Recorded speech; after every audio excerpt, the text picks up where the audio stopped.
Well, if nobody's going to jump on, then I'm going to just sit here and eat my watermelon.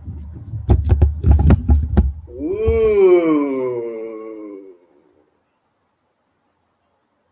Hello, Trey. Hello. How's it going? Good. I'm not going to say where you are unless you want to say where you are. Well, this is a Christian Minecraft channel, so I'm gonna be safe with where I was. But Okay. Okay. So I hope you do get to meet up with Ethan. Ethan's a great guy. I don't think I will be meeting up with Ethan. He hasn't responded back. So He has a baby. He goes to church. He's a yeah, good human being. So it takes him a while to respond back to things. yeah, yeah. Um, you know, he can't just decide to like go off and do anything he wants at any time. Yeah, I get you.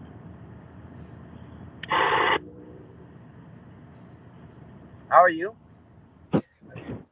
I am doing good.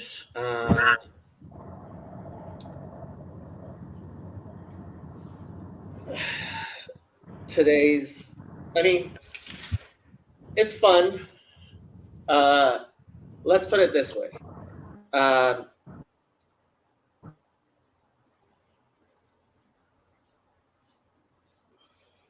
I don't even know how to put it. Uh, Lots and lots of uh, similar type things to what you don't want to talk about apply to other people who I won't talk about. So there's not much I can talk about.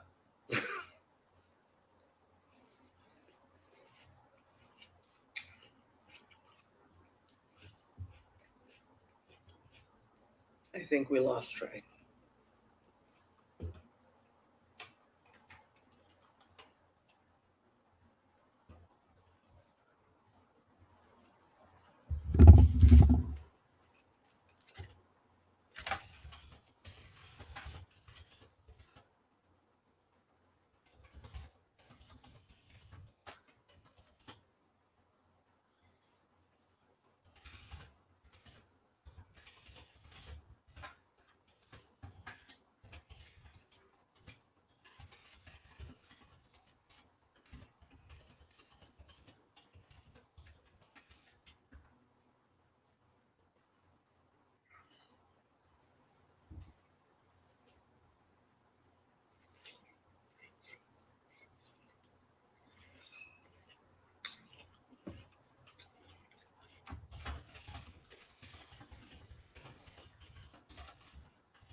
Emma! Hello, how's it going? Rabbi Mullet is getting on a plane. How are you? I thought I'd jump in and keep you company while Trey figures out his technical difficulties. Well, he's driving back from somewhere to Los Angeles, and Oh, so he gotcha. doesn't have. Uh,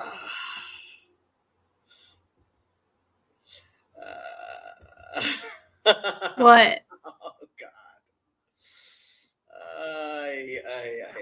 Nothing. People, people, people, People. people.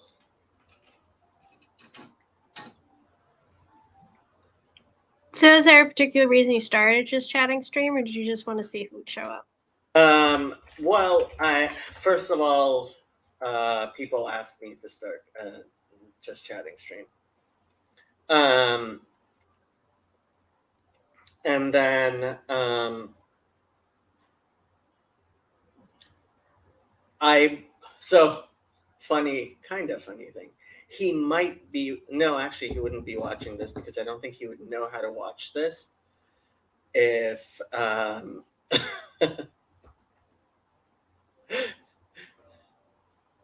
hold on 1 second.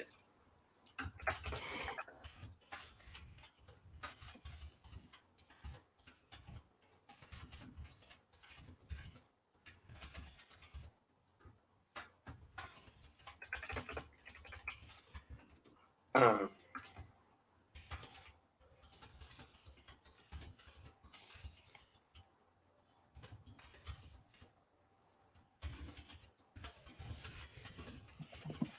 so yesterday I went to apparently an illegal mass. And Illegal. yeah, um, I'll explain in a second.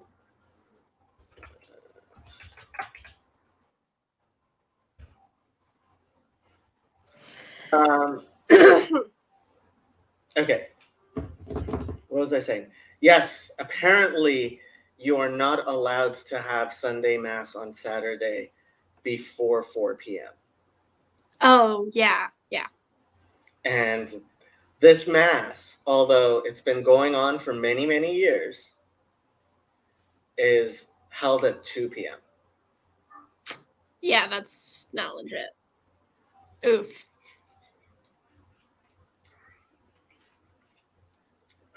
That's fun.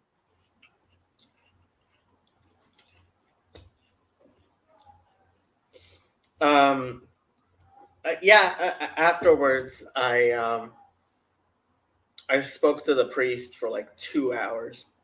Oh, wow. Yeah.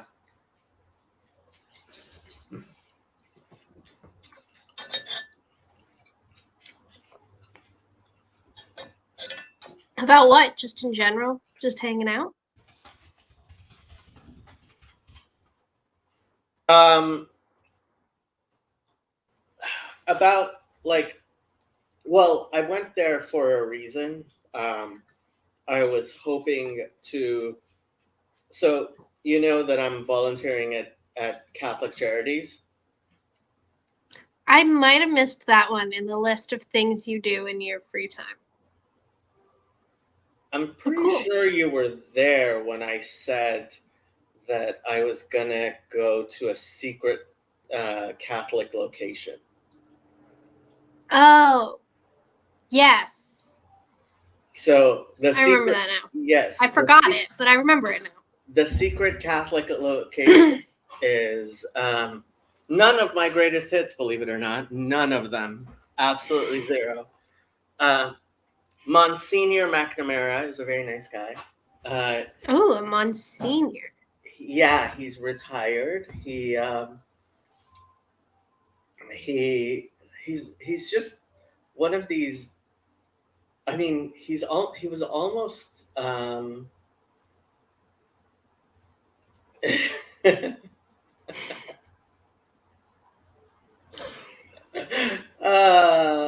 um, what was I saying? Monsignor, yeah, he's almost stereotypically um, um, he's almost stereotypically Irish.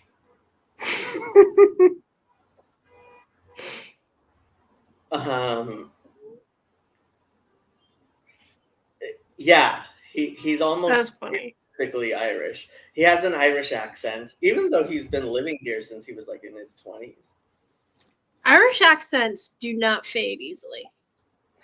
Yeah, it's funny, but he's also your stereotypical Irish priest. Like he seems like such like I really liked him. I really liked him. He was like, of course, he's been in Los Angeles for all these years, and I think Los Angeles has kind of gotten to him. But at the same time, um, yeah, we actually started talking about the culture war stuff Oh, because, interesting. like I was explaining how, well, I started off by saying, yeah, I don't want to end up working somewhere where I'm like supposed to be supporting abortion. Hmm. And he thought I was like one of these really, you know, uh, Crazy trad cats. yeah, which he's no fan of. So, Yeah. yeah. If he thinks that very middle of the road Catholic opinion is like a wild thing to say, yeah, I can guess. Okay, son. Mm, what? Oh, you actually meant the actual son. I I'm meant like, the actual sun. It's like it all of a sudden came out from behind a cloud, and that's why my picture went extremely overexposed for a moment. I see. People think I am a secret Catholic. The first time I visited a Catholic mass years ago as a Protestant, I received the Eucharist because I always took communion at my church. Didn't know any better. Yeah, I dare say I think if I had gone up, nobody would have known the difference. It's Nope, not if you know how to behave. I have no clue how to behave, but like, what do? You just put your hand out, right? Yeah, Like, what else do you didn't need to know to behave? that's the main one. I mean, if you go up there and you just stand there, they'll be like, "Okay, you clearly don't know what's going on." But Yeah. Anyway, so I was I was going to jump on the Catholic stream later today and invite Father McNamara. Should I call him Monsignor McNamara to jump it would on? be Monsignor, yeah. Um, I guess the and- purple trimmed cassock. yeah, he's not the purple trimmed cassock type guy. I can't imagine. I can't imagine Monsignor McNamara like wearing anything. I can't even like. I'm not even sure he would wear a cassock. A lot of older priests don't. Yeah, he was wearing his black shirt, and he had the tab of his Mm-hmm. collar. They'll wear in the his, collar because that's in like his pocket. required. Oh, that's funny. Yeah.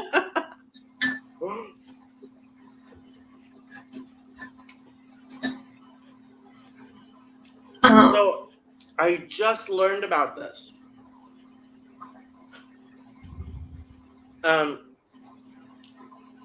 Yeah, so apparently they've been having this mass for like decades. Matthew, Hello. Hello. how have you been, Matthew? Up and down. So, I'm feeling a little bit better, but Better is good. yeah. Yeah. Sorry, I am in favor of better.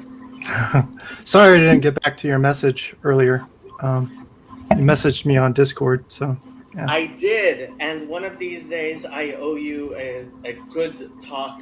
I was actually just listening to Doug Wilson trying to defend predestination.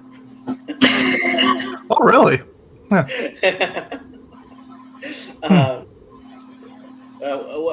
One day we'll have to actually sit down and just the two of us have the conversation you deserve. Well, When you complained that I didn't that time actually address your points head on, like they deserve to be, like, they're good. They are important things to talk about. I don't think a just chatting stream is a good place to do it, especially if there are other people. I think it needs to be the two of us just talk straightforward about why Calvinism is wrong. Yeah. Yeah. So when you have a chance, we'll schedule that. Yeah, I'm not as how I say huffed up about it because I think the only thing I really took personal was I think Shane. That was it, and because Shane's been having I've been having trouble, but I feel like I feel responsible for Shane. I don't know.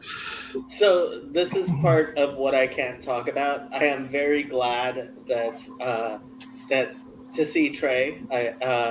But like this morning, I was spending like with several people, not including Trey.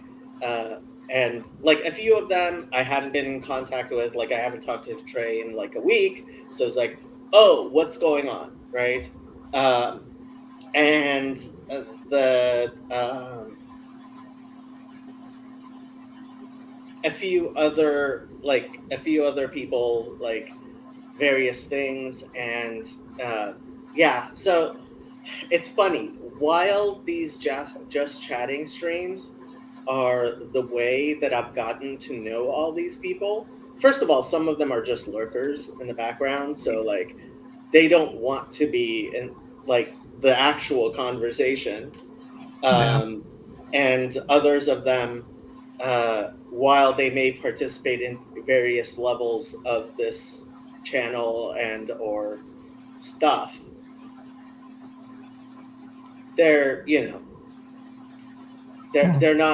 they're not necessarily wanting to like be as talking about everything on here as I do. So yeah, you may have noticed I kind of like talk about a lot of personal stuff on here. Yeah, I do notice that. Yeah. I am not. It is very, very easy to. I dox myself constantly. There's Chad. Hey, Chad. I tend to dox myself quite a bit too, so not all that really hard. I mean, once you put your last name and your last name, like, it's funny, Monsignor McNamara, like, his name is Robert McNamara. Like, you can Google him from here till eternity. You're going to have a hard time finding any information about him. I mean, except you can find him on the church website, almost certainly. Yeah. And it'll have like his email and phone number. Yeah. Well, no, actually, he's not on the church website because he's retired. Oh yeah. Yeah. Well, then never mind. You can't find him. It would be difficult to find him, but you wouldn't be able to find out much about him. But me, like, my cell phone number, like, you could Google my cell phone number in 2 seconds flat. How have you been, Chad? Pretty good. How about you? Pretty good. So I think I am going to go back to, while I am continuing my Master's of Social Work, I am going to go back to the substance abuse. I kind of already have the substance abuse certification because it's a lot quicker and a lot easier. And I think that because by the time I finish my LCSW, that's going to be a lot longer. So like that's long term, and I'm going to finish my substance abuse certificate first. Where do you plan to work? What kind of field do you plan to work in? My actual hope is that Fountain of Comfort will one day be enough of a thing that were actually offering services, possibly to things like shelters and stuff, Hmm. to actually have like a counselor come in for people who want. But like that's a very long-term thing. But You, I would like to do that you should eventually. look up a guy named Clancy Isthmus. Clancy, how do you spell isthmus? I don't know. He ran the LA Mission.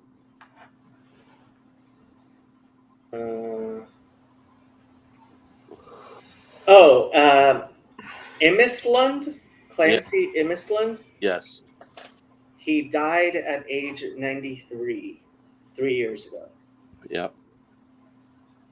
You should just do all the research you can on that guy and do what he did. Okay, he sounds like a good guy to me. Yeah. He's Interesting. he was kind of a living legend up until a few years ago when he passed away. Mhm. Yeah, my church is trying to help people with addiction issues as well. Send So, them to 12-step programs. They work. yeah. Yeah, I watched your video on 12-step. It was pretty inspirational. I'm a video game addict, though, so I don't know. There's a 12-step program out there for everything. I'm actually taking one of my courses this semester. Is it's called Lifestyle Addictions, but the two addictions that we're talking about are video game addiction and the two books. One is on sex addiction and the other one is on video game addiction. Mm-hmm. So Yeah, those are both dopamine heavy. Yeah. Yeah, but Yeah. it can be boiled down to something very simple. I think there's a reason why the 12-step model works for all addictions.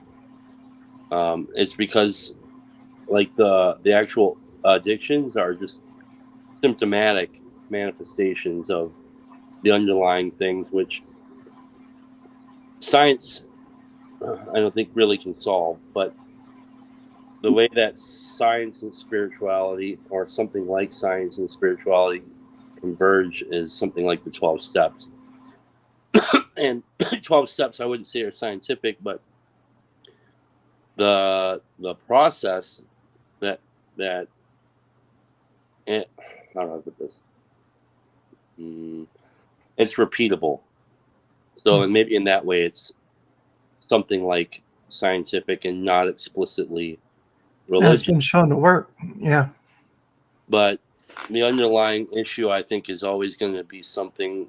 It could probably be summed up as what I like to call a spiritual malady or a spiritual sickness, which really just means this conscious separation that I have between me and everything else, me and God, me and others, and I have things that are within me that are blocking me from being able to connect, and the steps clear that way and get me more right sized and aimed in the right direction. And it only really work for people that do it. It doesn't really work for people that want it or people that need it. It works for people that completely submit themselves to that process, and that might mean something like completely submit themselves to suffering in a different way, and maybe a more useful way. I think that's the best way I know how to describe all that. That's why the 12 steps inevitably will work for anybody that makes it the most important business in their life, I guess. An important endeavor or design for living, I guess. All those different things. Well, my personal maladiction has to do with some imbalance in my brain that I don't like, but it does sound like something I'd be interested in. So Well, might I look have into to it. say, there's no way you're ever going to be perfectly balanced. No. Nope, not gonna happen. We all have our imperfections. Even me sometimes. Oh, is that possible? No. Believe it or not, I think one day I might be wrong about something, and that will be a new experience, and I'll get to learn what it's like. Yeah, I know people that have major emotional and cognitive hindrances all over the place that take the 12 steps and it works for. Like there's a gal in my home group who has Down syndrome, and she's 18 years sober. She works with the sponsor. She takes the steps. She's of service. I mean, it's like I said. I think the people, when I find where it doesn't work, is people who are kind of too smart to submit. So it works for it doesn't work well for people who already who want to kind of dictate how they're going to do things.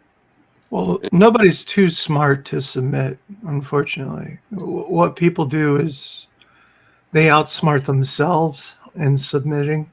Yeah. Corey, I did not realize that was you. Hi, Corey. Oh, did you think? Hey, Corey. I didn't You thought remember, it was a different Corey? I didn't remember your name. I like your face. I recognize. I'm like, oh, this is one of the guys I talked to in Chino. Yeah, briefly. I regretted that I didn't get to talk to you more. But I heard you guys talking about addiction, and I had to log in because this is one of my pet subjects. Yeah. So, Dust, is it Matthew? Yes. So that's the point. Is like, okay, it's like so I just had a conversation with Christian Golden last night, and he put it out on his channel. But there was a point in the conversation where I talked about something right around this topic.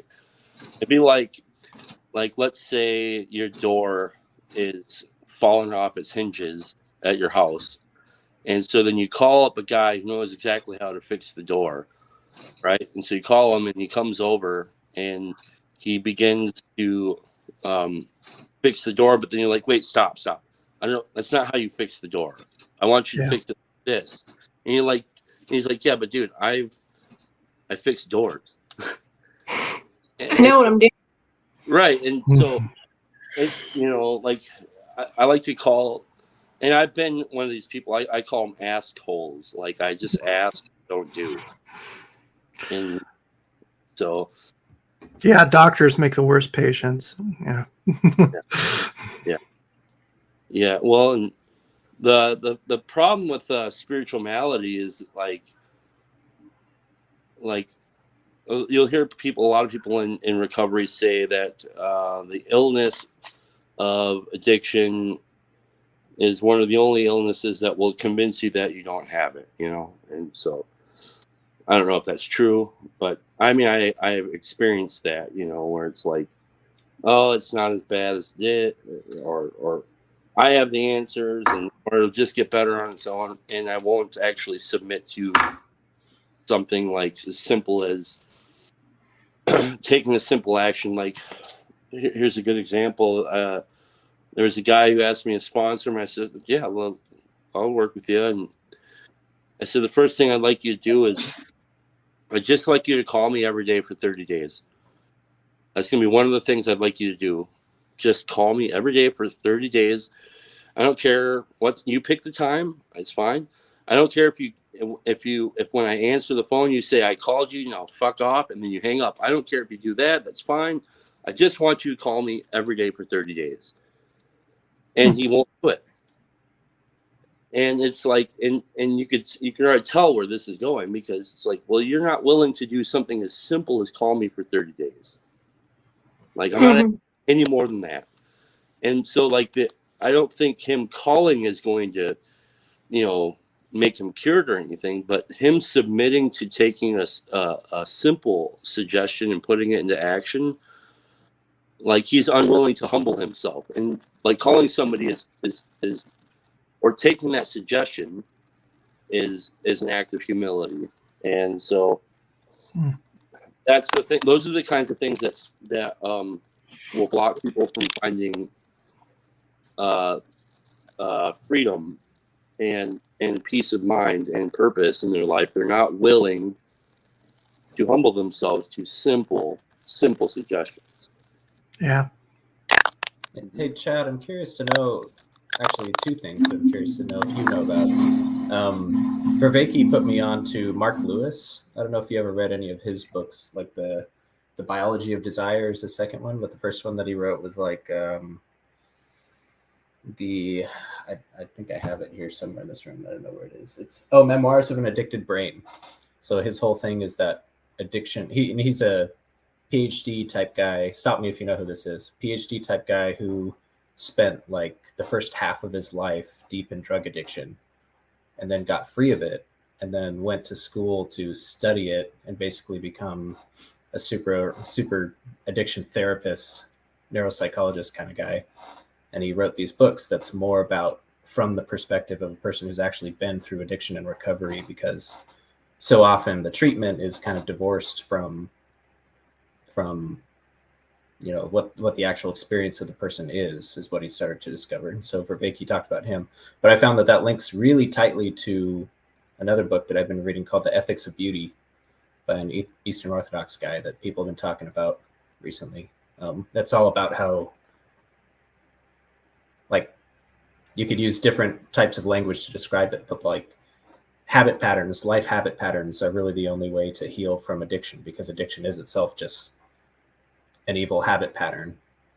This is kind of what it is, you know. And you can try to make distinctions between, you know, a chemical addiction versus like some behavioral addiction, but really there's no distinction, kind of like what you guys were talking about before. It's all about just your dopamine circuit, or that's, you know, the scientific way of describing it. But ultimately it is spiritual, and it requires something like liturgy to get free of, is kind of what I'm starting to, you know, converge on. I'm curious to know what you think about that, because it sounds a lot like what the 12-step thing kind of is. Well, the 12 steps is a liturgy. And I don't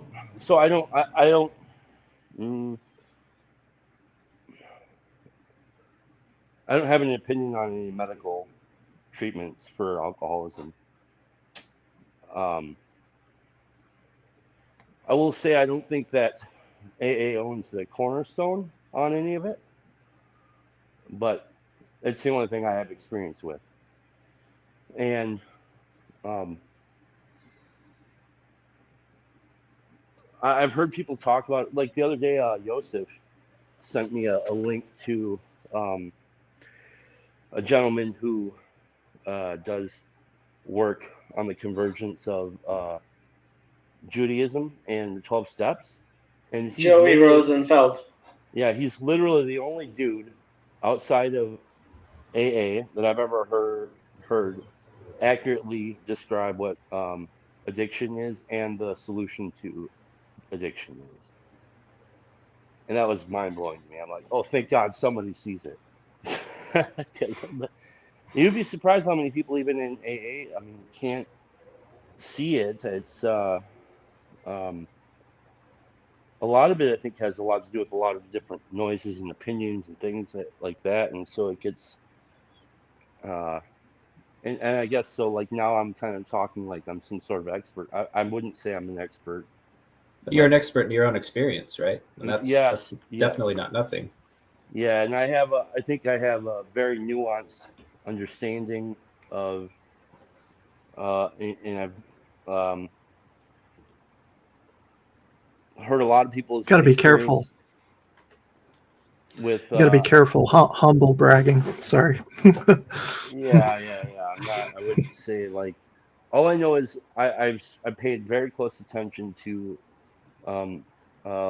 people who have recovered and people who have not recovered while trying the 12-step process, and I've very much I've spent hundreds of hours listening to very well-spoken recovered alcoholics from AA podiums, and like those guys, they have a way of talking like. So I was listening to guys like this for the last 10 years, and I mean they're as potent as some of the best Jordan Peterson talks I've ever heard, and they just get right at it, and it's always boils down to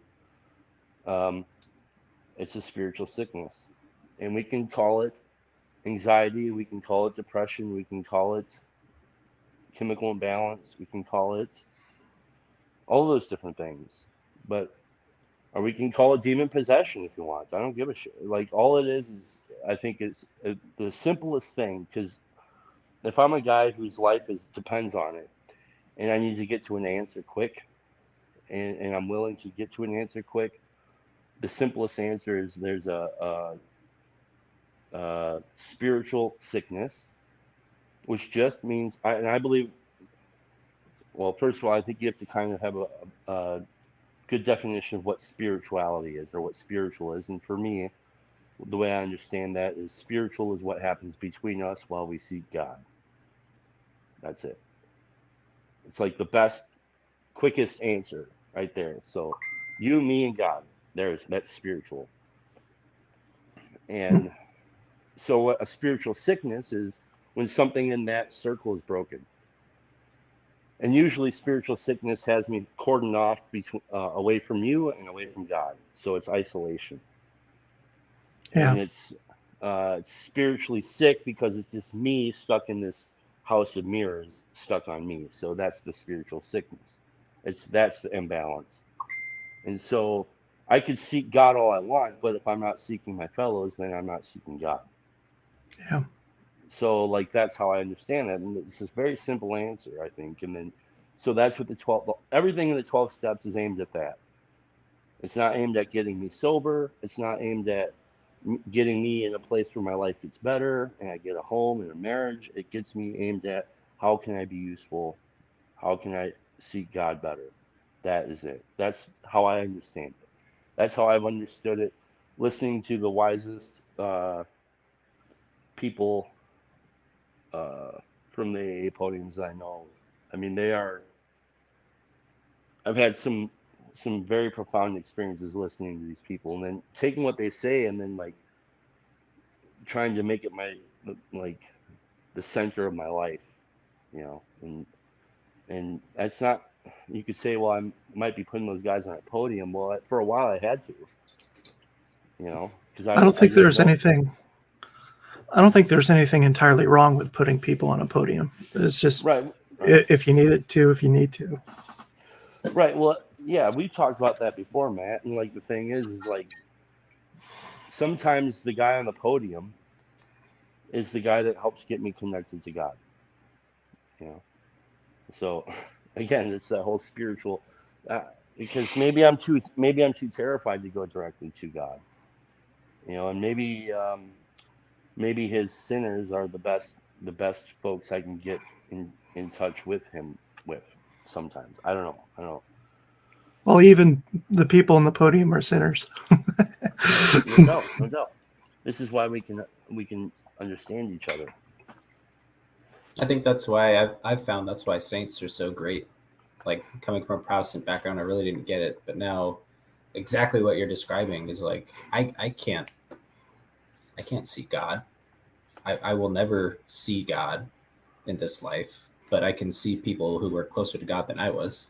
And if I think Paul, not to make Jacob upset, to quote Paul of Tarsus, but he said something along the lines of, if I'm following God and you follow me, then you end up following God. You just understand that the person that you're following is not God, and they're just getting you closer.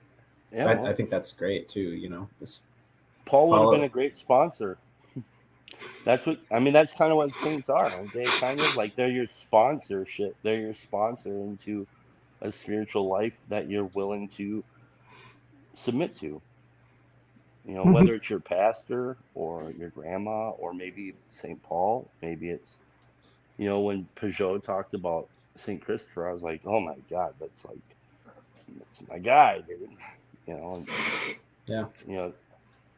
My life has been submission to Paul. And I have to admit, with Jacob here, I made my mistakes with following Paul, but I don't entirely disagree with Paul, so I actually happen to agree with him. I don't entirely disagree with Paul either. I mean, he's not good enough to always be wrong. Well, it's just like any other sponsor, you know. Maybe there's some things about that guy over there that I don't want, you know. So I'm not going to ask him to be my sponsor. You know, he might have a lot of the answers, but not the ones I need. So I read Geza Vermesh's autobiography, and I was thinking of him as like, oh, this is the guy, like, as a kind of a saint, you know. He had started off as a Catholic priest, and he became one of the greatest Dead Sea scholars in the world, and then he reverted. Well, his family had converted it to Catholicism when he was a child from being secular Jews, and he reverted to Judaism towards the end of his life. So I'm like, I get his autobiography because I'm like, okay, I want to know his spiritual journey, and no saints. When I found out the reason he left the priesthood, I was like, oh my god. But there was somebody else in the book who now there's a whole attempt to get him canonized, and one of his letters, which I really liked, frankly, I sent the letter to Father Eric, and I said, this letter by itself makes me want, let me see if I can find the letter. Like, I think that letter by itself qualifies as a good reason to actually support the,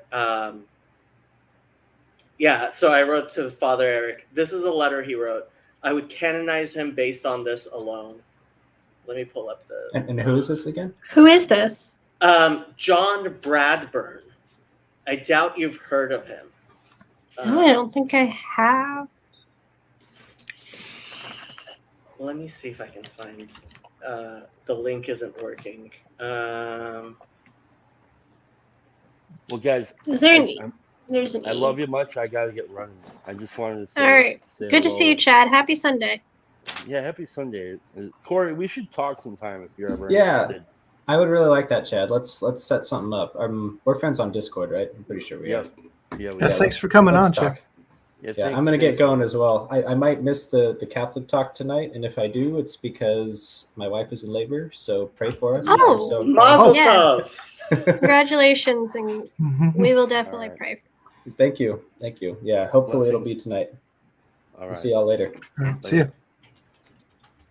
I'm also going to miss the Catholic stream tonight for a much less interesting reason. I am also going to miss the Catholic stream, but actually for a good reason. So, Father Fine. Eric, you should just show up now. I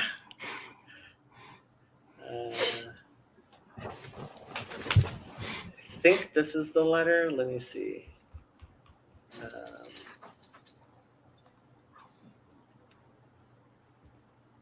Yeah, this is the letter here. I found it.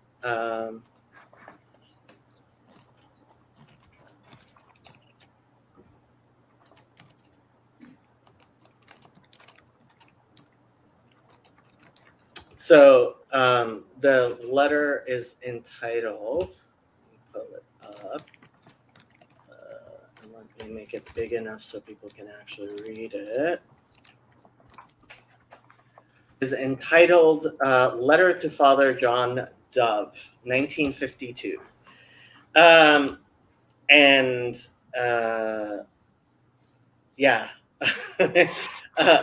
Jesus Christ, King of Israel. Put it, if you like and dare, care of, I don't know what that means, in Italy.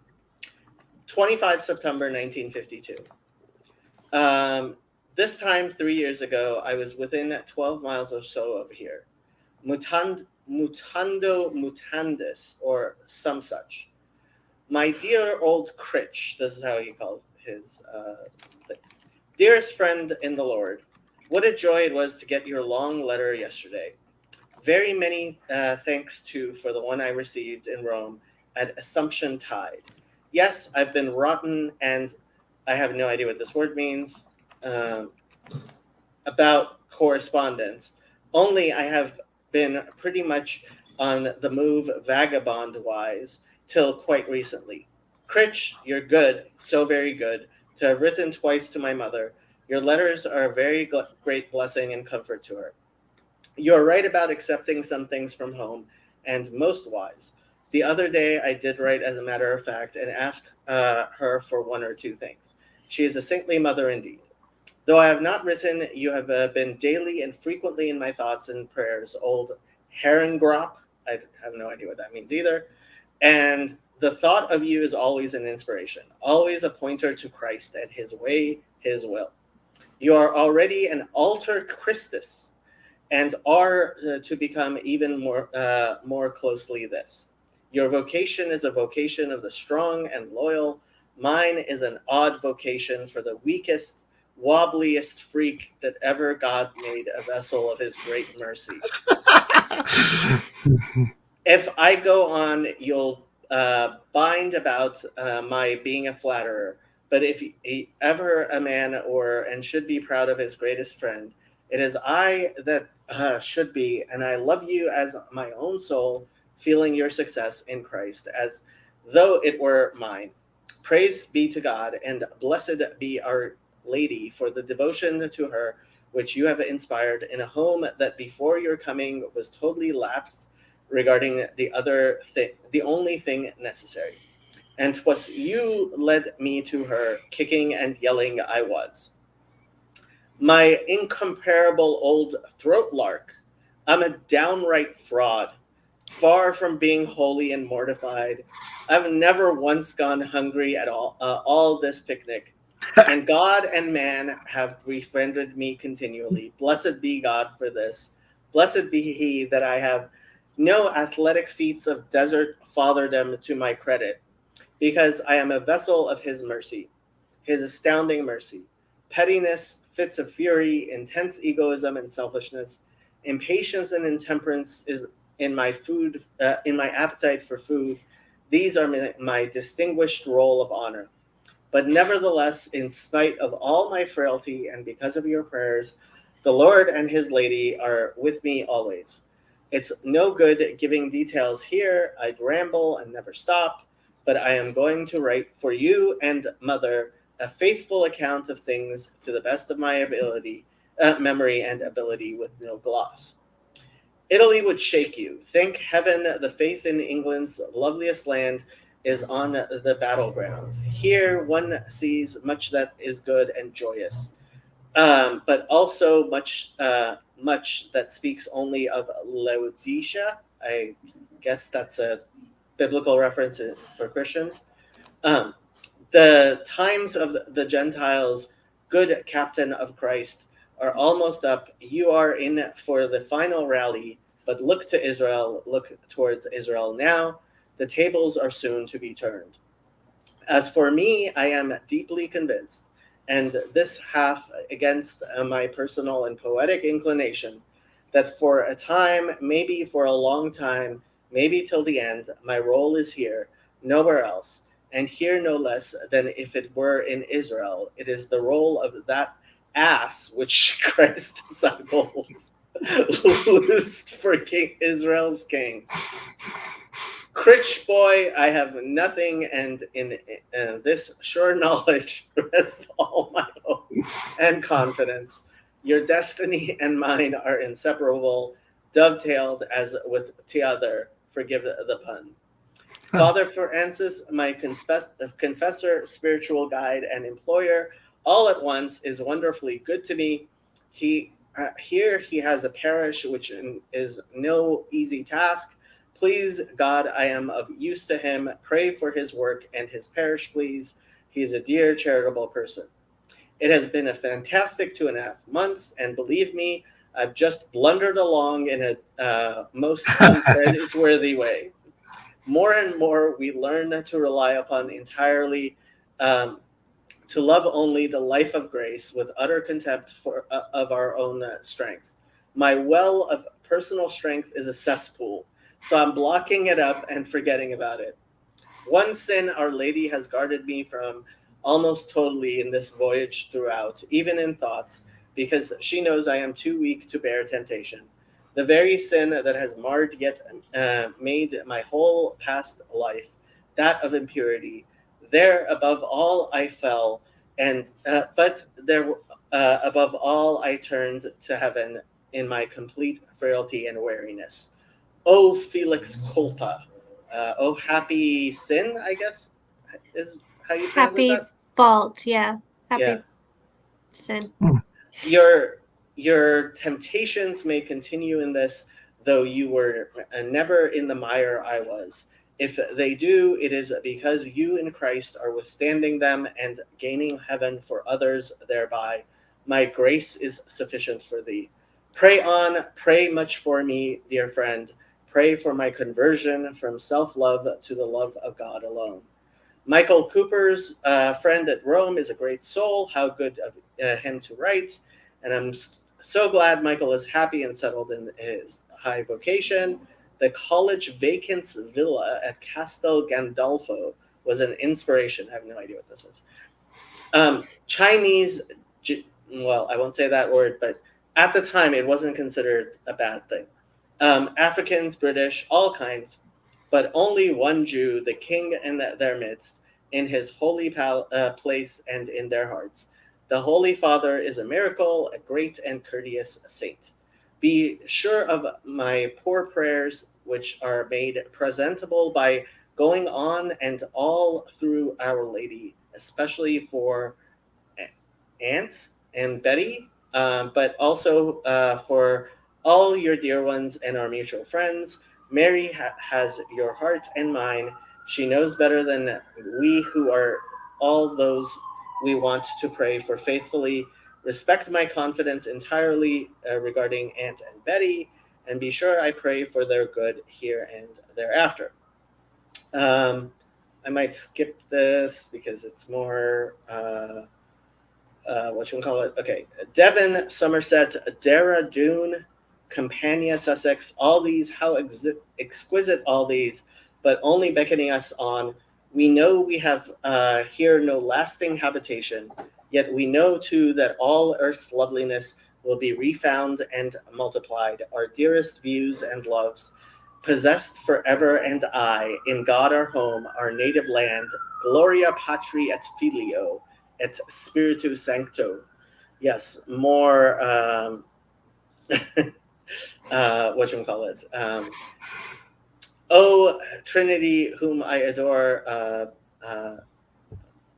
help me to lose myself in thee. I deeper than thy mystery. Bear me, dear God, till evermore. Bless you in your second year of philosophy. I know you romped through the exams by sheer hard work. Love to your mother. I do hope soon she'll be able to settle happily in Mayfield. But what a sweet home in your Newport. How we'll crash about in heaven's hayfields. How we'll vault at the 5-bar gates. Blast Boy. Oh, account of Hornbeam's gyrovage. I have no idea what it is. As soon as maybe, old horse. Though it's a sorry story in many ways. Must go and sweep the baptistry because we've had 2 funerals lately. Life is glorious. Blessed be God and His Lady. Ever your, I have no idea what this is. Although it seems like it might be Hindi. Hornby. P.S.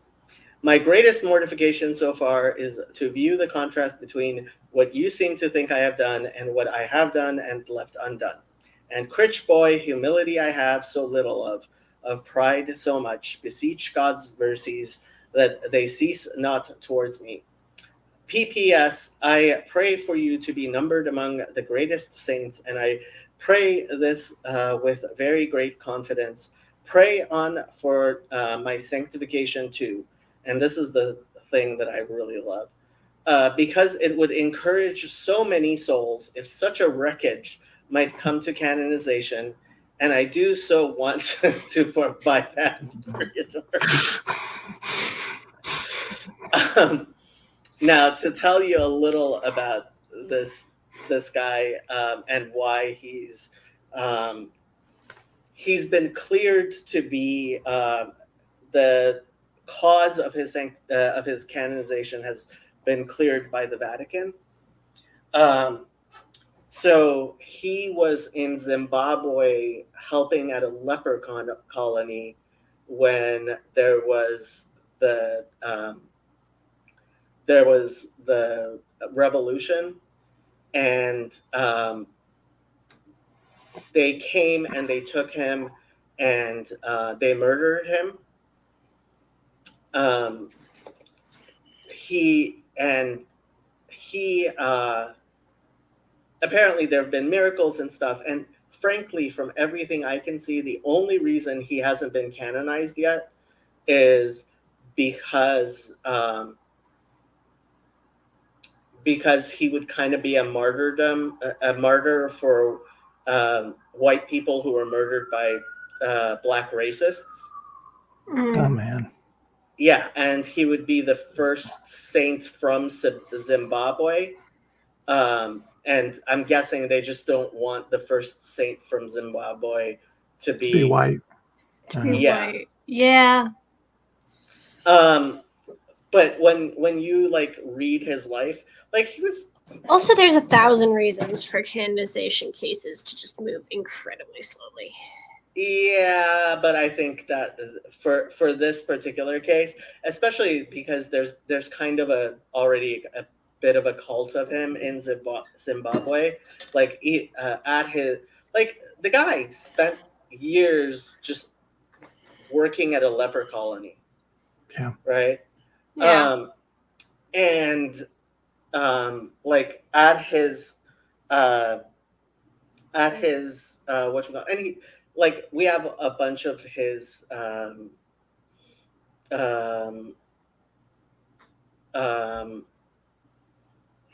said, I guess the first saints from like most places were missionaries, honestly. Like that's kind of how it tends to go. Yeah. You get a bunch of missionary saints, and then you get a bunch of native saints, wherever that is. Yeah, but we have a bunch of his poems and stuff, and like the guy, frankly, I think may have been manic depressive, but like it's funny, like that last line. I really love that last line. Like, pray on for my sanctification too, because it would encourage so many souls if such a wreckage might come to canonization, and I do so want to bypass purgatory. Like, this guy is my type of saint. He's honest. Yeah, he's a lot of people's type of saint, you know? Yeah.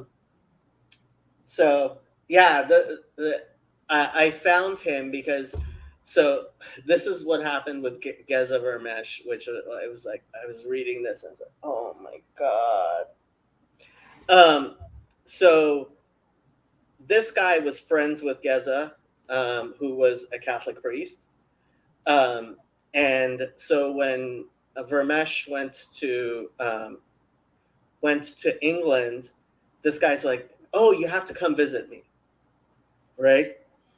And so he goes to visit him, and there is a nice Catholic couple with 2 kids who have allowed him to live in a shack in their garden, where he spent his time praying and and writing odes to the Virgin Mary. Right? How big was this shack? Not very. Not very. Wow. Yeah, this guy was like, yeah, he was just living in like these people's garden, and so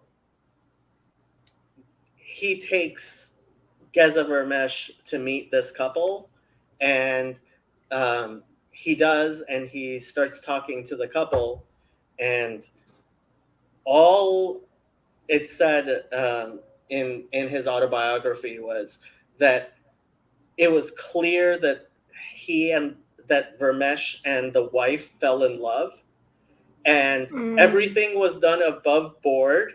Like they talked to Charles, her husband, about it, and like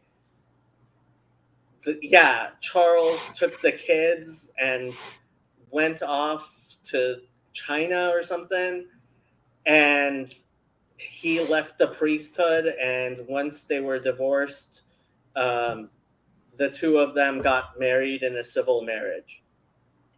Like, and he gives no good reason for like leaving the priesthood. Like he's like, yeah, the only reason I decided to leave was I fell in love with Pam, who Someone's became his wife. with someone else's wife. Yes, and the mother of two kids. Yeah. What? What? That's what we call adultery. Whatever. Yes. and he writes in his book, like, I know people will be reading this book thinking, oh, former priest Dead Sea Scroll scholars become reverts to Judaism. It'll like I'll have some theological reason for this, but no, there was no theological reason. I just fell in love with Pam. Well, at least he's honest. Yeah. Yeah. It's not sitting there. He's not sitting there messing like- over doctrine. That's like a Dairy Girls plot. That's like almost literally a Dairy Girls plot. Okay, it's Dairy Girls. It's a show about Irish Catholic high school girls in the 90s Okay. on Netflix. Well, it's not a Netflix original, but I watched it on Netflix. I forget where it's from. This is not a compliment, is the upshot. Yeah. Yeah. I mean, he claims at least that like Charles was, and it's like, really, this guy was like perfectly fine and understanding about it and stuff, and like he said he was friends with her daughters, and like it was very amicable. And yeah, I mean, I guess this was like the 60s when this type of stuff was like, but it was when I was like, I could not imagine a worse reason to leave the priesthood. Yeah. Well, pedophilia. I guess. That But might be but worse. then I can't don't know. imagine, like, I mean, even if he had gone to prison, I almost would have preferred it. Yeah, these people got sins all over them. Was it Johnny Cash? Yeah, I think he had like an adulterous relationship, and that led to divorce, and then he got married. And I mean, I've always saw something wrong because, when Christ says, once you get married, anyone who marries a divorced woman is committing adultery. At least that was to my knowledge. So I was always very pernickety about that. And I don't know whether I'm too legalistic, because when I look at all the divorcees with 3 children and nobody to take care of their children, I mean, I have to say, like, I do think, like, when Jesus says, but I'm putting a link in the chat for the website for this John Bradburn's canonization, in case anybody's interested. But so when Jesus talks about at first, at first, he says at first when he's talking about divorce, and I translated that to the Aramaic in my head, and I was like, oh yeah, of course, because there's this concept in Jewish law called lechatchila, which it translates literally to at first. And it's contrasted with what's called bedi avad or bedi eved, or which means like in that it's not lechatchila, it's not the first way of like the way you should do things, right? So yeah, and this distinction in Jewish law is like it's a very important distinction in Jewish law, because there's a lot of things that at first should not happen, but bedi eved, this is what you do, right? And lechatchila, nobody should get a divorce, but bedi eved, when you need to get a divorce, you need to get a divorce. Like this, it's as clear as day that this is perfectly in line with rabbinic teaching, and that's what it's like. It seems clearly Jesus seems to be saying about divorce. What does he But mean? you have to understand this concept at first. What does he mean when he says anybody who marries a divorced woman is committing adult or living in adultery? Yeah, I mean, if like I understand that if you take it the same way you take all of his other stuff, which is like, anyone who calls his another man raka, right? I think he says it's, well, the Talmud says anybody who embarrasses his fellow man is as if he murdered him, right? So like there are lots of rabbinic sayings that are like that type of thing that aren't like you can't take them literally. And I think as long as you're not taking Jesus literally, anyone who lusts in his heart is committing adultery, right? Like, come on. Like, he doesn't mean it's the exact same thing as actual adultery to lust in your heart, right? It's not exactly the exact same thing. Obviously, hopefully, people understand. Nope, this is why mortal sins and venial sins don't exist, and there's not a distinction. No, that was... Yeah, I know. That was intense sarcasm. Yes. Yes, this is one of the reasons I have found, like, to my surprise, because on the outside, you imagine that Judaism is closer to, like, Protestant stuff, then to Catholic stuff, then to Eastern Orthodox. And it's like, no, it's the other way around. like Judaism is closest to Eastern Orthodox, and then whatchamacallit? Catholicism. And then, Protestantism is probably the furthest away from Judaism and Catholicism.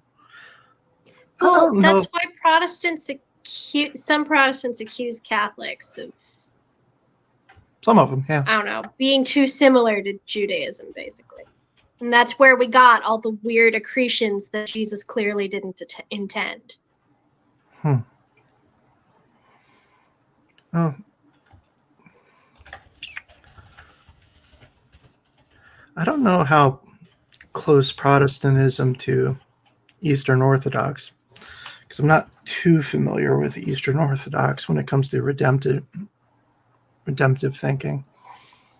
But Well, you know that there are letters between Martin Luther and some patriarch, because Martin Luther initially he wanted to join with the Eastern Orthodox, and the Eastern Orthodox were like, no, you're just a heretic. Go away.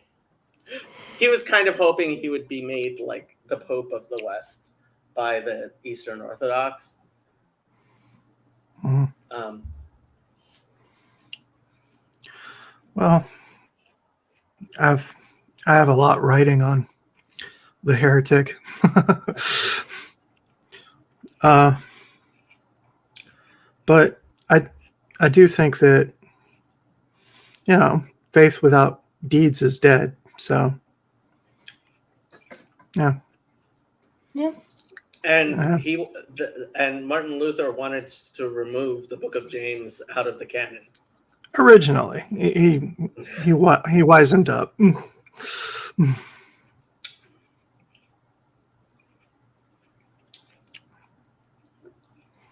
I don't know.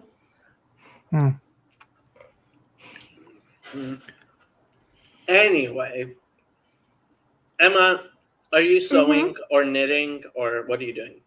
I'm kind of just hanging out. I should be knitting, but I'm playing a dumb phone game while You're listening. playing a phone game? That's what I was doing, yeah.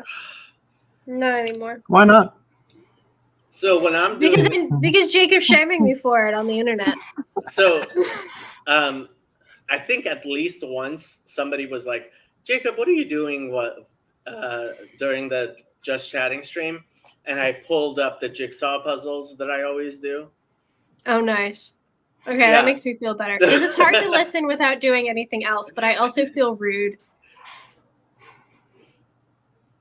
Yeah,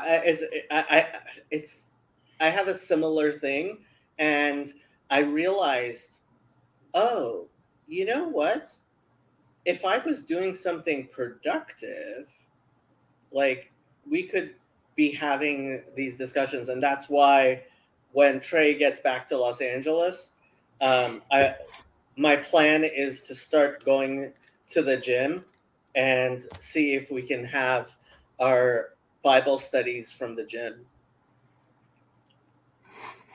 Interesting idea. I'm gonna call Hey, it yo. Trey. I'm gonna call it Trey's Bible study, and Trey is gonna have his own gym and Bible study channel. He's gonna love it. Gonna pump iron while you read Hebrew. Well, Emma is right. I'm constantly giving other people stuff to do. Yeah. Jacob just pulls people into his orbit and gives them projects. Hey, you could say no. Yeah. So Matthew, what do you think of the TLC Bible?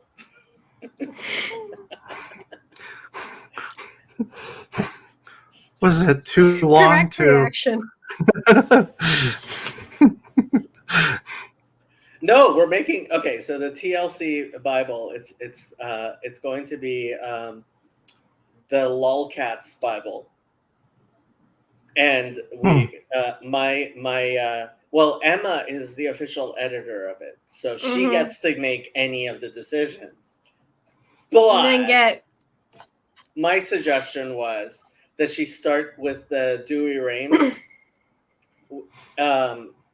and feed it. and that through- involves renumbering the Psalms, which Yeah. is the sticking point of the project right now.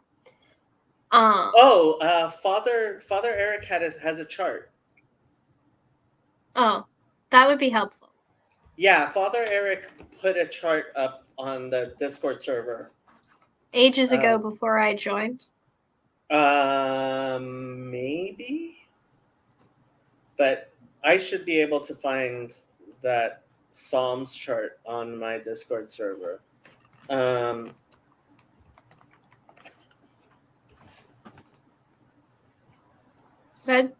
That'd be helpful. And then I probably will make a first pass with some sort of AI. I need to sort of research Yeah, what I think want to. I think it's perfect for. Yeah, I think it's. So you're going to inquire of Satan to no. Yeah, the Chat GPI. Yeah. Yeah, that's the Here it that's is. the concern. But So I am going to put this in general again and pull it up so people can see. Ta-da! whoo! Comparison of enumeration of the Psalms in the Book of Divine Worship and in the Vulgate. Oh, because that's where the new. Okay. I like the background. It's very Christian. It's So pretty. yeah. Oh, there's just a cup. Okay. Yeah. Like in the middle, it's off by one. Is basically. I guess. I don't know. It's the main thing that happened. Yeah. And then it syncs up again later. It's funny. Yeah. So yeah, the end. I have been suggesting that Father Eric come out with the NDRA for a very long time because the main problem with the DRA is the psalm numbering, but I also think they need to update it, even though it's the official. He can't just do that on his own initiative. Why? There's like for new accepted versions of the Bible, there's a process. Oh, come on. The DRA You would have to is get it approved. all he has to do is renumber it and then submit it to his bishop. Yeah. Which makes it a Okay. process. And his bishop, all his bishop has to do is say, nihil obstat. Yeah. Like, But you were saying other updates too.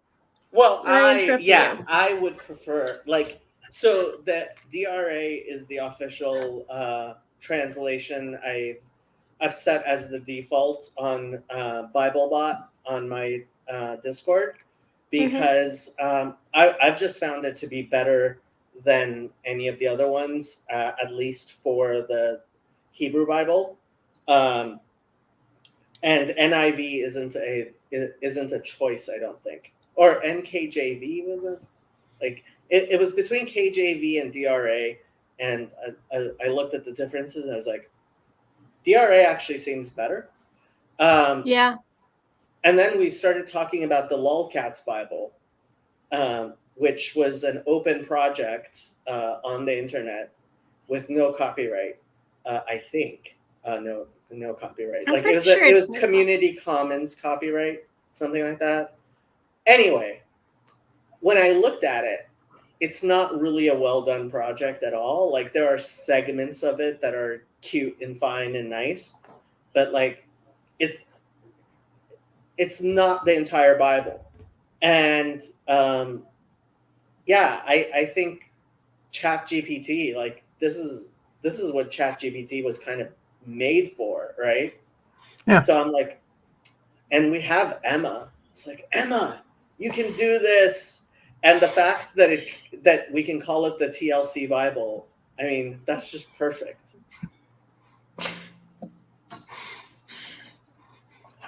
Yeah, honestly, there's no good reason for this project to have dragged on as long as it has. I just haven't really been working on it. Once you get the first draft out of ChatGPT, which itself is going to be a little bit of a thing, but Gavin can help you put it through ChatGPT pretty easily, I'm sure, because he's pretty good at ChatGPT.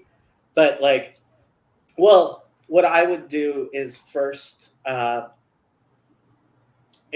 first run a few things through and see if you want to give ChatGPT different instructions on like how to make it better, like fine tune it a little bit and then run it wholesale through.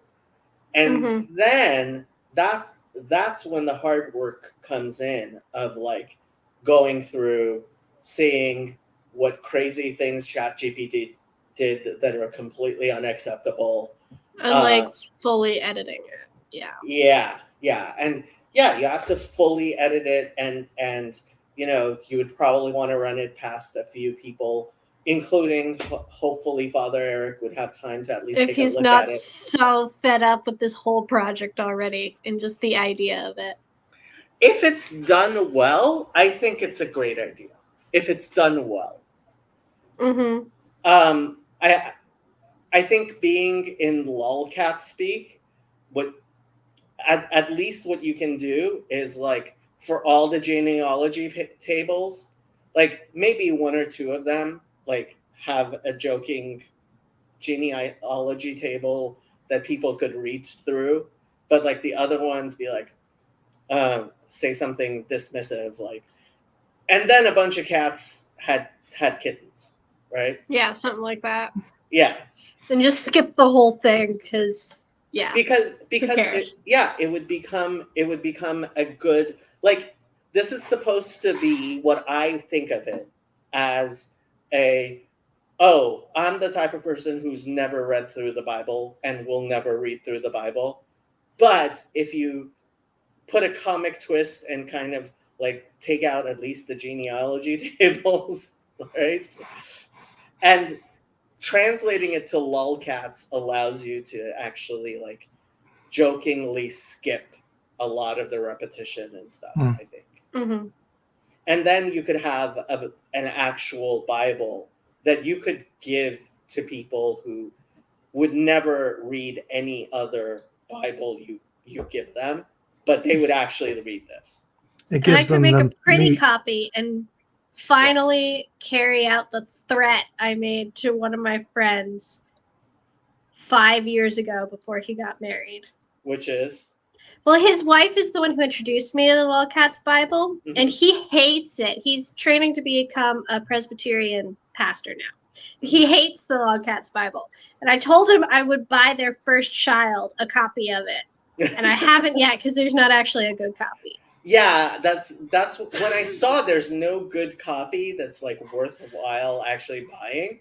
I was like, hey, we could totally do this outside of copyright and actually print it, and the proceeds can go to Fountain of Comfort. It's perfect. Perfect. So Sam, watch out. Why Sam? Oh, Sam's your name. friend? Okay. Yeah. I thought you were talking about Sam Titteman. I'm like, Oh what's no, Sam not Titteman a Sam from around here. Okay. A different Sam. Yeah. Yeah, I'm just recalling a sermon, not messing with anything with God's word. But if you want to risk it. So I think, look, as far as I'm concerned, any translation is as bad as any other translation. True. True. I think there Very are true. levels.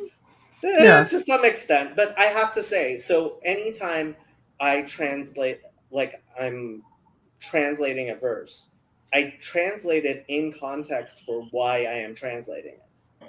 Mm-hmm. Right? Well, that's how you do good translation. Right. And like I will translate the exact same verse different ways in the same like letter if I'm writing like an email or something to someone. I have actually like, it was like, you could translate this verse this way and this way and this way, right? Mm-hmm. To kind of clarify that what kind of stuff it means. But Yeah, I prefer having text at the bottom that tells me the different translations because that helps me read. So Yeah. So Emma knows Greek and Hebrew and Aramaic and Latin and many, many other languages. I do not really know Hebrew. I know nothing of Aramaic. Well, Aramaic, not nothing, but it's little. I know pretty- JavaScript. I'm working on French now. I do know Latin. My Greek could be better, but we're getting there. I know a little bit of Greek. Not If- much. if you I'm a grad student in classical languages, so I'm kind of required. I've made it the whole project of my life to this point, basically. So That's awesome. If you need help with Thanks. your Hebrew, I'm always willing to help. Did you once I check out pass my- my Greek Yeah. qualifying exam, absolutely. Did- I'm taking that in a week, so we'll Okay. see. have you checked out my Jonah playlist? Not yet, Okay. because Yeah. of the aforementioned Greek focus. I completely understand.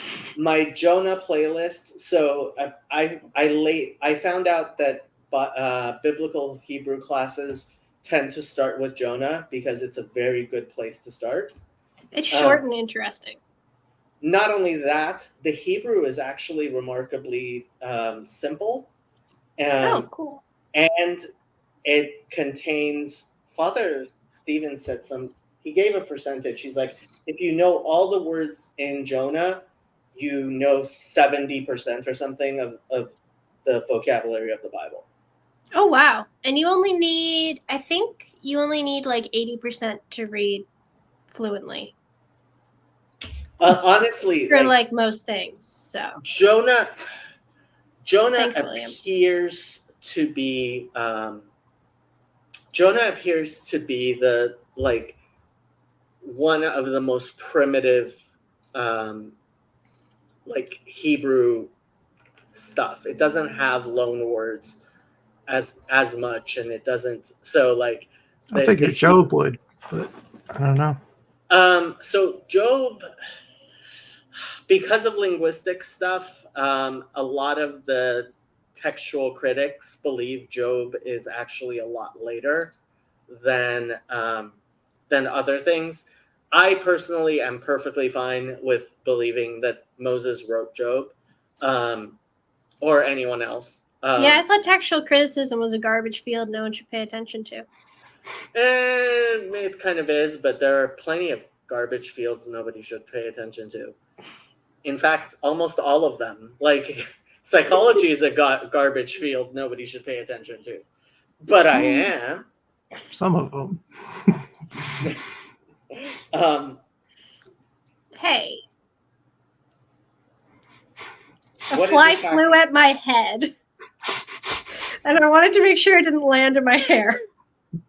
Why? Because I don't like that. Okay. I see. Why not? Well, I am anti-bugs on my head. on your head, okay, so that's hard. But like, if it was in your hair, like, if you really don't want bugs in your hair, you could do what I did, which is shave your head. I That would could, solve the problem. but they could still be on my head, and then I would feel it even more, This is and true. that would probably be worse. Yeah. So Yeah.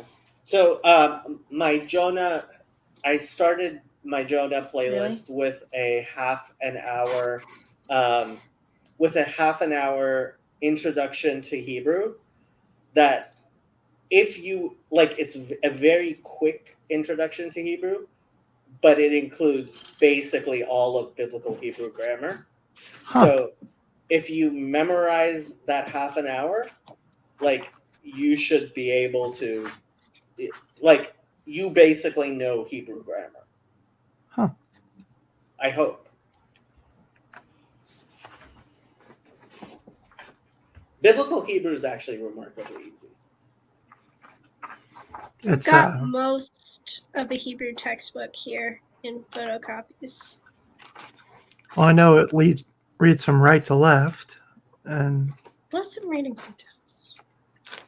The hardest part is if you when when you actually learn Hebrew, like it's no longer hard to know what the vowels are, but until you learn Hebrew, you're dealing with the vowels in ways that are kind of difficult. And like people who are first learning Hebrew think oh, if I like how would I guess the vowels? And it's like, no. Once you know Hebrew grammar, guessing the vowels is actually pretty easy because it's just inherent. Well, if they were that difficult, they would have been written down sooner. Right. They would have, yeah. That's how it works. That's how I can- people work. I can tell the name you have written down here Oh, yeah. That's repeatedly. actually why I still have the Hebrew textbook. Because I didn't want to throw it out because that shows up in there. And I was like, how do I dispose of this? But also, I might want it later. So I kept it. And I'm glad I did. I have some Hebrew textbooks. Well, I think I'm gonna head out. All right. Thanks for joining. Good to Do see you. think about when you want to actually have a discussion. Certainly, when you I have will free do that. time. Yeah. Yeah, just you DM me or whatever. I apologize for not getting back to you sooner because I've been under the weather myself. No pressure whatsoever. All right. Yeah. God bless. Take care. God bless you.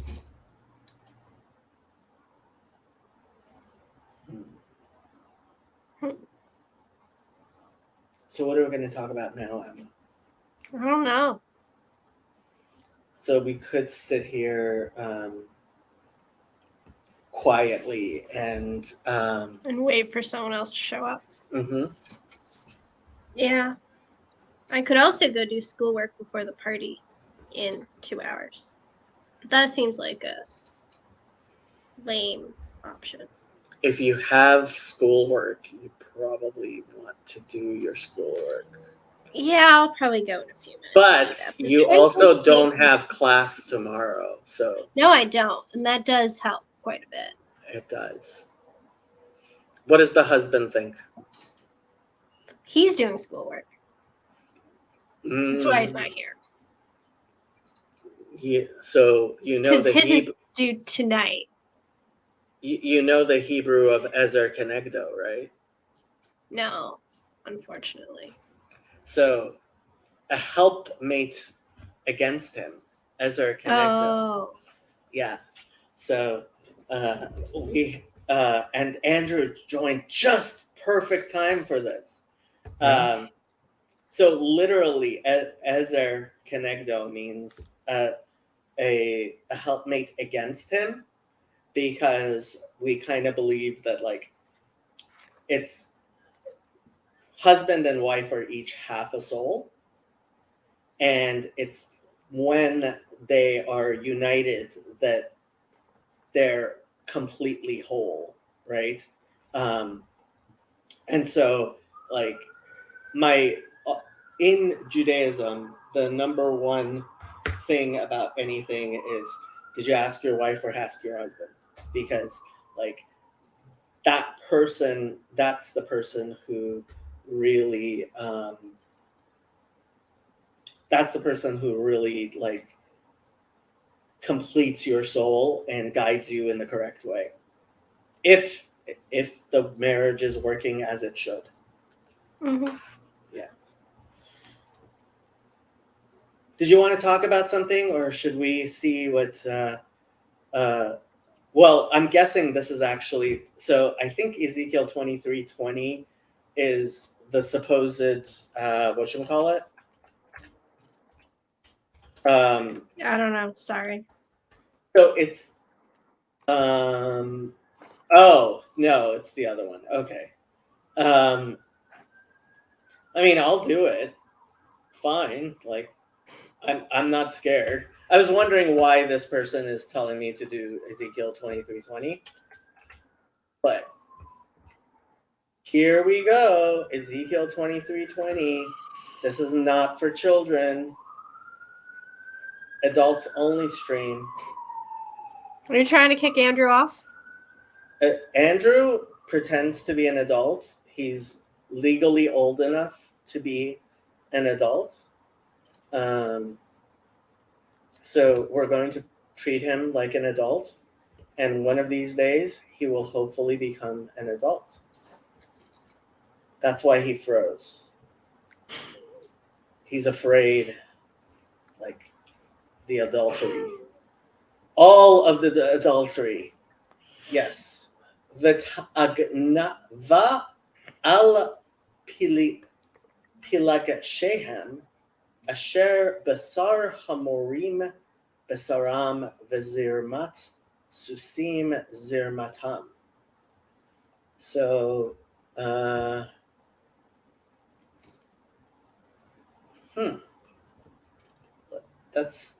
let's see what Bible Hub has to say about this, because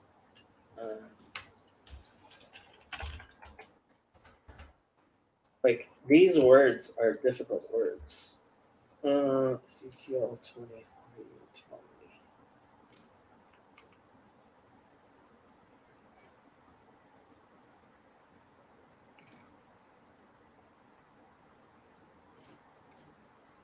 Okay, so let's do word by word. Okay. Agav is lust. I'm not sure, I don't know this root. Agav. It's used in. Great. Please.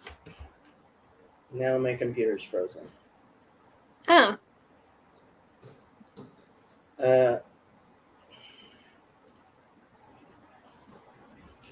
I'm guessing you can still hear me because I can hear you. Yeah, can you still see me? Nope, you're frozen. I think I'm gonna have to restart my computer. I will be back. Computer is rejecting the R-ratedness of this Bible verse. Apparently, and I can't even get the computer to restart. This is gonna be fun. Okay. I am going to have to turn off the computer. Okay. Does that mean the stream will end, or will it drop to one of us? I think just Jacob is dipping. Cool. It just means he'll disappear. Yep. How's it going, Andrew? You're not back at school yet, right? No, afraid not. Still doing summer classes. Is that a bad thing? That's Summer classes intense. yeah, a bit. How are they going?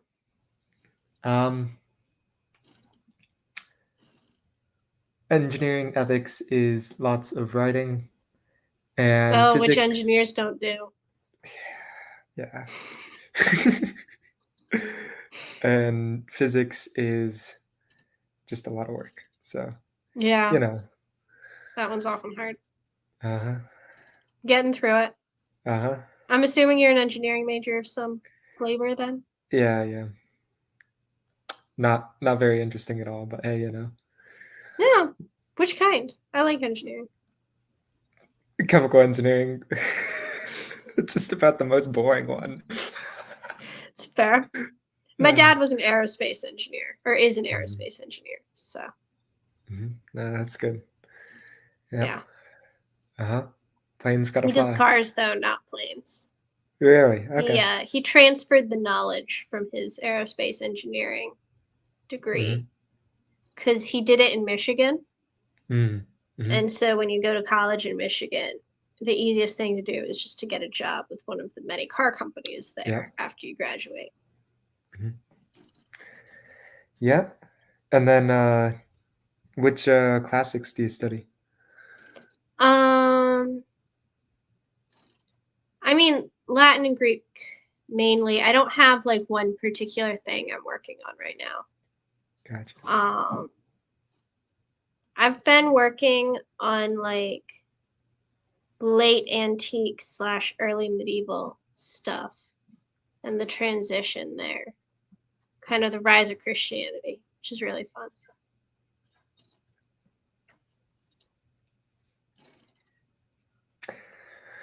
Yeah.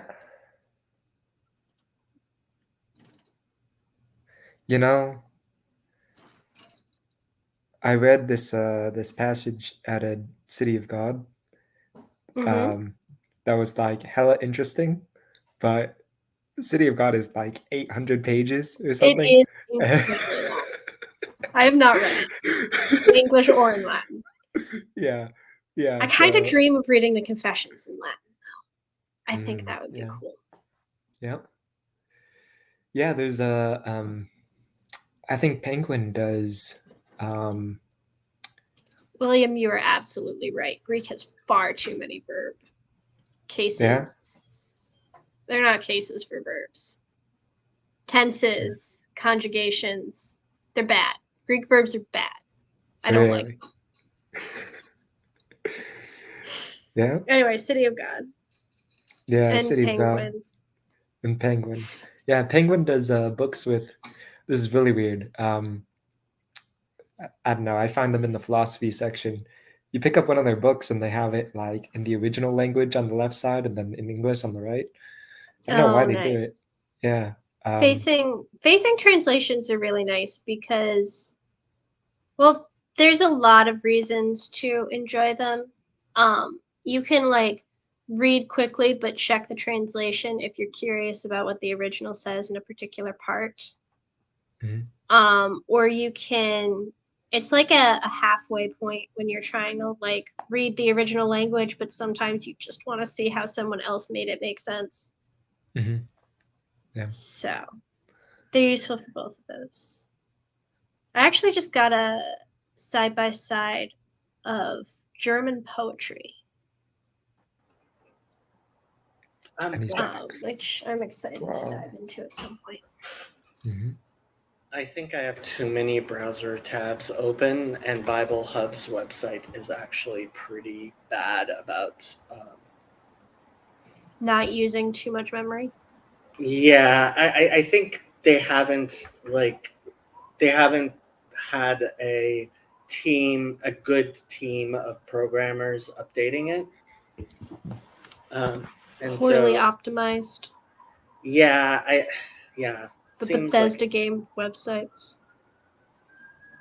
I didn't know Bethesda games had a problem, but Yeah, Fallout and Skyrim are famous for crashing all the time.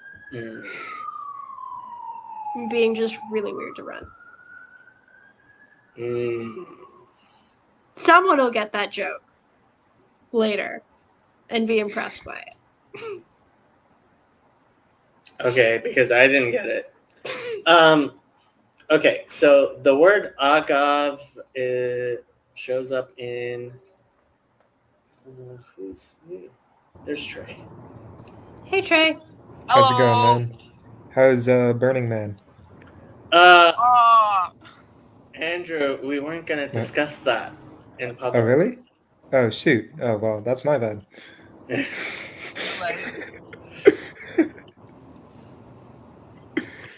So How nothing at all.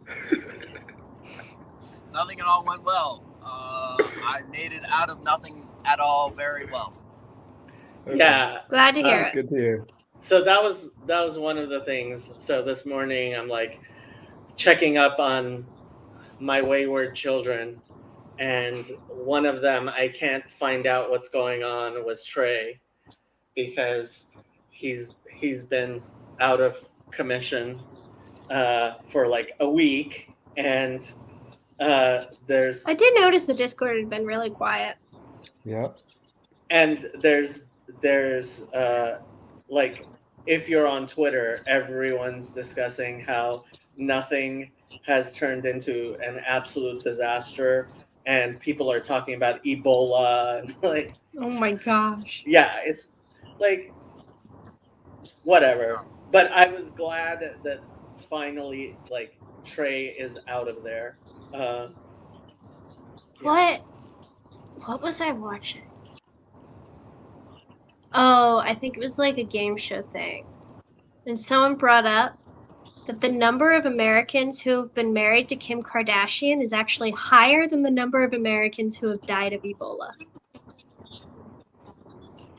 How many times okay. has she been married? I don't know. I did not independently verify this internet factoid.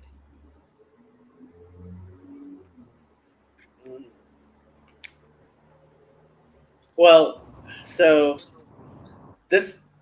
Do you guys want to do the Hebrew of this or not? You know, if you want to, I'm not like super invested, but I'm down if you want to. We are delving into the Hebrew. Okay, so ta'agva. So she, if I remember correctly, here it's talking about Israel and acting like a whore. And this word ta'agva, like agav, it means back, but in Jeremiah 4 and several times in Ezekiel 23, but it's used as a verb, and apparently it's only 7 times in the Bible that it's used as a verb, and of those 7 occurrences, how many are in 1, 2, 3, 4, 5, 6 of them are in this chapter of the Bible. Wow. Yeah. Okay then. Yeah. So like what exactly she's doing, not clear. Not fully clear. Yeah. And al Pilag, so Pilegesh is a concubine. But it says of their paramours, they're translating it. Are you guys looking at the same place I'm looking at? Yeah, so like it's weird because the suffix is third person masculine plural. So yeah, they're concubines. Well, this is the masculine form of it. So like male. So that's why they're doing paramours. Asher basar chamorim basaram. So literally, basar means flesh. But apparently, this is some sort of contrast with zirma, which is another word which I looked up in the concordance, and the only time it's used is in this verse of the Bible. But fun. Yeah, so this love those. Their flesh is like the flesh of donkeys, and a lot of places are comparing that to the male organ. And a lot of places are saying zirma, zerem, like zerem. Let me see if I can find something else that's also zerem.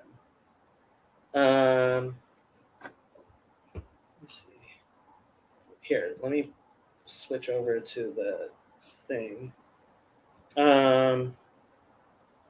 Doesn't say what that's based on, that Zirma is a discharge. Let me see if I can find Zerem anywhere else. Zerem.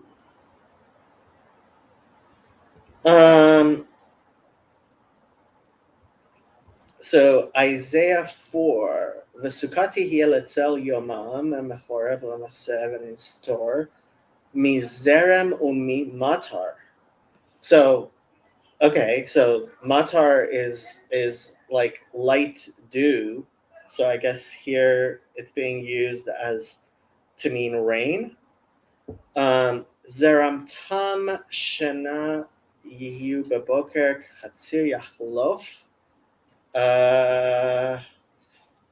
What is it?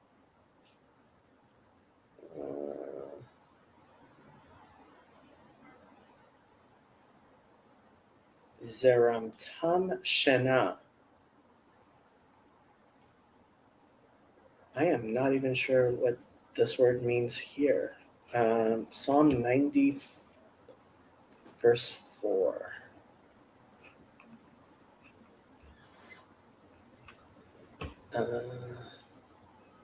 Psalm 90.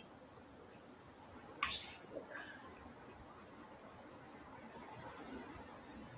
So my channel used to just be this back in the day, was going through the Hebrew Bible letter by letter, kind of. That's cool. Yeah.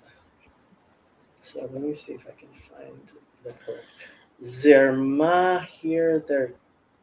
So to pour forth in floods. Okay. Yeah. Okay. So that's how it's. I see how used people here. make the connection. Yeah. Yeah. So there you go. We did Ezekiel 23:20. It's actually not like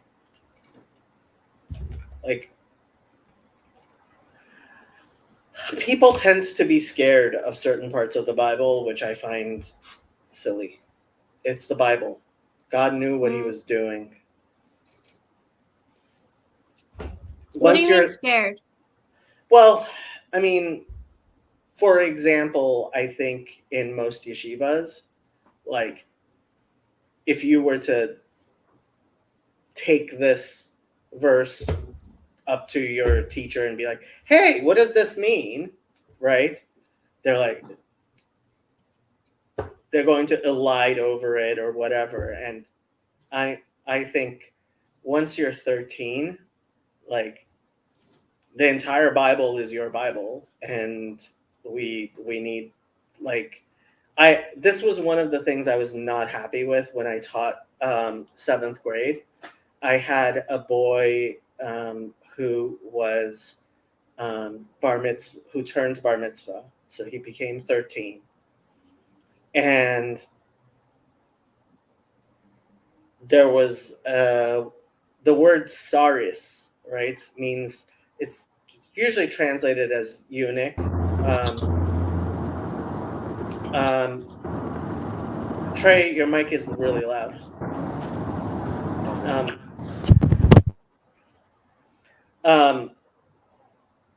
And he didn't he asked me I forget exactly how the word came up, but he didn't know what the word saris means.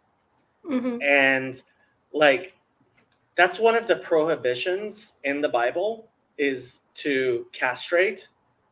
So it's one of the 613 mitzvot. And so he's bar mitzvah, but nobody's willing to tell him that castration is forbidden in the Bible.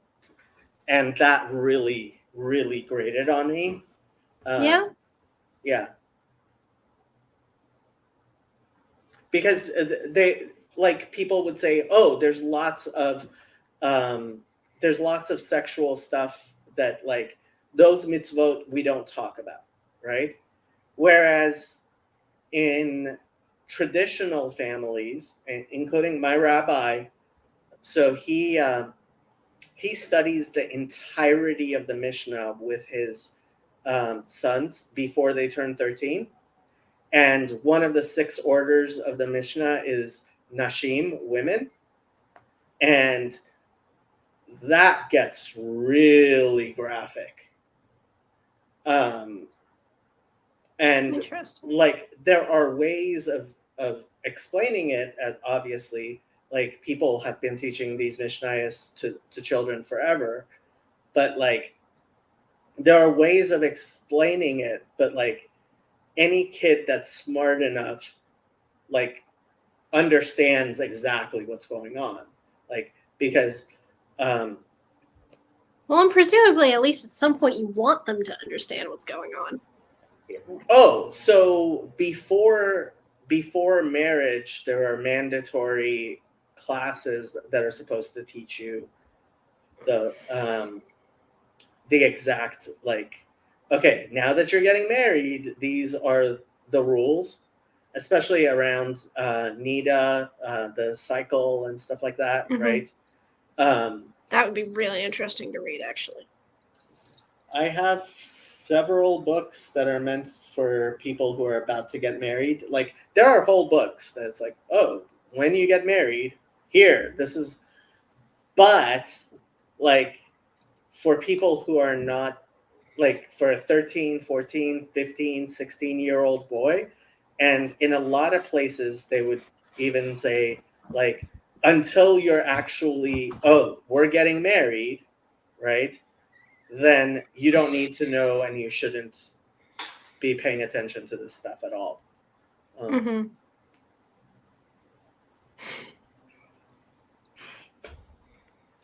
What's so funny? The Trey showing up while driving, having technical difficulties, and needing to get booted multiple times is entertaining to me.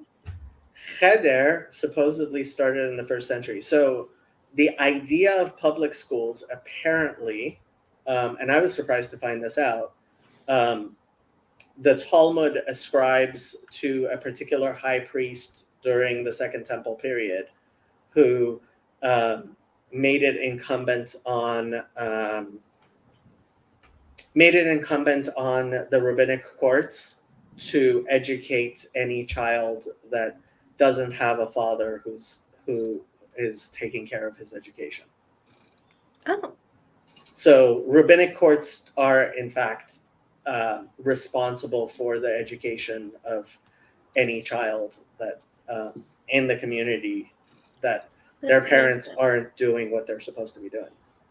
Especially, I mean, obviously orphans, but even not orphans. That's cool. I gotta dash. So Bye, good to Andrew. see y'all. Have a Good to good one. see you. Mhm. Trying to see if Tiger Lily will cooperate. She doesn't seem like she wants to. Oh, that's your kitty? Uh-huh. Yeah. That's her name. When I was restarting the computer, I noticed that Happy was in Happy Cam, like she was in her bed, and I was like, "Hey, we might be able to do Happy Cam," but yeah, she has not been spending nearly as much time in her bed as she used to, partially Aw. because she sleeps under the Valley of the Shadow of Death now. She's kind of like, That's cute. yeah, when she first came home, she and Shadow was here, she would follow Shadow around and sleep like lie down underneath wherever Shadow was. That's so funny. Yeah, and it's not like she's ever done anything more than like sniff or lick Shadow, but Shadow sometimes Join gets hissy. in? Okay. He's Aw. not joining in. He's such a bad person. Yeah, basically. Jacob says you're a bad person for not joining. Mm-hmm.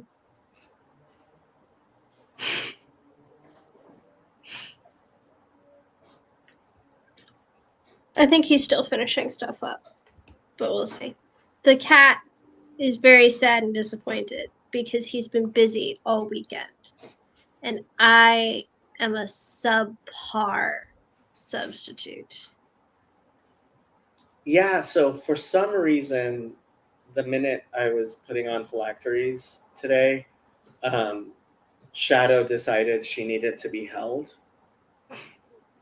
Like, and it's like, I'm putting on phylacteries, kitty. And I tried shooing her away a couple of times, and she wouldn't be shooed away.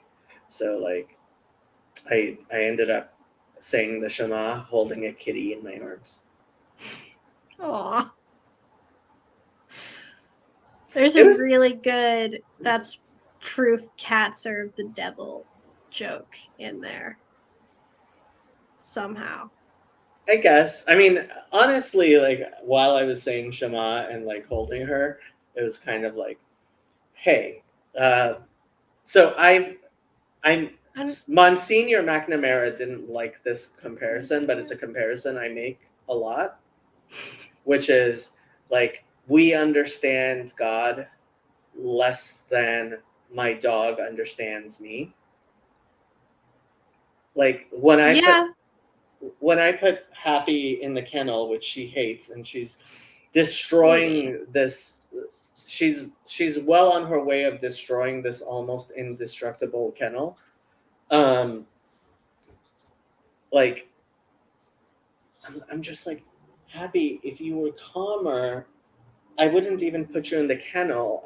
You would be like sleeping just you the could same just chill way, in the apartment. exactly as you do when I'm here.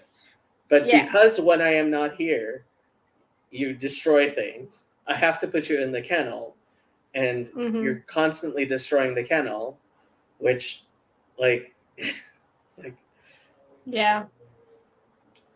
and that's, I think, a great analogy for how we live our lives in sin. I don't know. I think overall it is a good analogy. I don't know if I would say we understand less, only because we are made in God's image and dogs are not made in our image. And I feel like that has to figure in somewhere into that analogy. God is infinitely greater than us, though. Yes.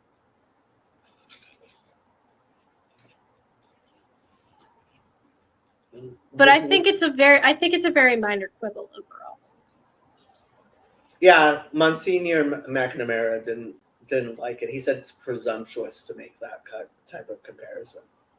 How is it presumptuous? He said that, like, you're presuming to know, like, our relationship with God is somehow analogous to your relationship with your dog. Mm. I wasn't So really we sure. just can't say anything about our relationship with God. That isn't from the Bible itself. Yeah. That would be the logical conclusion of that argument. Yeah, I'm not sure what exactly made him, like, he was like, I don't like that. But I figured he's a Monsignor and I'm not. I don't think this is uncharitable. I think it does run counter to a particular strain of theology coming out of, the 60s and 70s in the Catholic Church.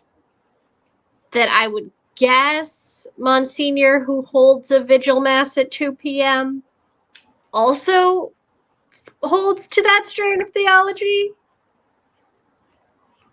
So I'm not surprised he doesn't like it. What did Jonathan say? He said, like, wow, imagine that. Monsignor, big surprise, Monsignor doing 2 p.m. Saturday afternoon mass doesn't like the trads. Yeah. And I have to say, Monsignor, there it is. Monsignor McNamara, like, this is a mass that's been held regularly for like at least 30 years, I think. And he was just filling in because Right. they were like, hey, we need somebody to fill in for this. So I'm not sure I really fault him so much for it. And frankly, when I was there, I didn't realize it was an illegal mass. A lot of people probably wouldn't. This is why you get people who think that you can use a Saturday afternoon wedding to cover your Sunday obligation. Oh, it's too early to do the Sunday obligation? Okay. Yeah, it's too early to count. Okay. So, what was I saying about Father Monsignor McNamara? That he was just filling in, it's not necessarily. Oh, right. So, which is a fair point. Yeah, it wasn't his parish. He's just a retired priest they found. But when I was there, like, everybody was like this old Catholic woman. Like, all of them were old Catholic women, right? There were a few men there. And I was thinking, wow, like, all of these women could be doing the nun work that needs to be done where at the domestic violence shelter I'm working at, volunteering at, and like, it was like, there's something wrong here, because they seem like very, I didn't realize that it was supposed to be instead of Sunday Mass, and there was somehow something not kosher about that. I just figured they're the type of people who go to Mass on Saturday and Sunday.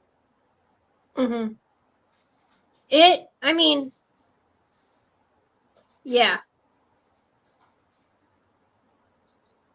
Usually Saturday daily masses would be earlier because it's a quick turnaround from like 2 p.m. daily mass to 4 p.m.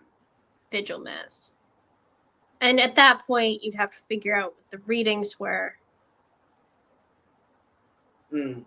which is what makes it a vigil mass versus the main thing that makes it a vigil mass versus a daily mass. There might be other things too. So. I have no clue what you're saying. I also couldn't. I was looking at the missal and I was trying to figure out what was going on, and I had no clue. Missals can be. I feel like Catholic missals are actually often like unnecessarily hard to follow, and maybe there just really isn't an easier way to do it. But I feel like there should be an easier way to do it. And it was a very quick mass with almost no singing. It's like half an hour. Yeah, that's not super indicative of whether it was the Saturday, the mass first Saturday, or the mass first Sunday. Yeah. I just figured it's the normal whatever goes on. So this is the mass at San Antonio, Rancho San Antonio, something like that, which is it's a Catholic charity that provides services to young men, especially homeless young men and young men who like have problems. And I figured it had something to do with that, but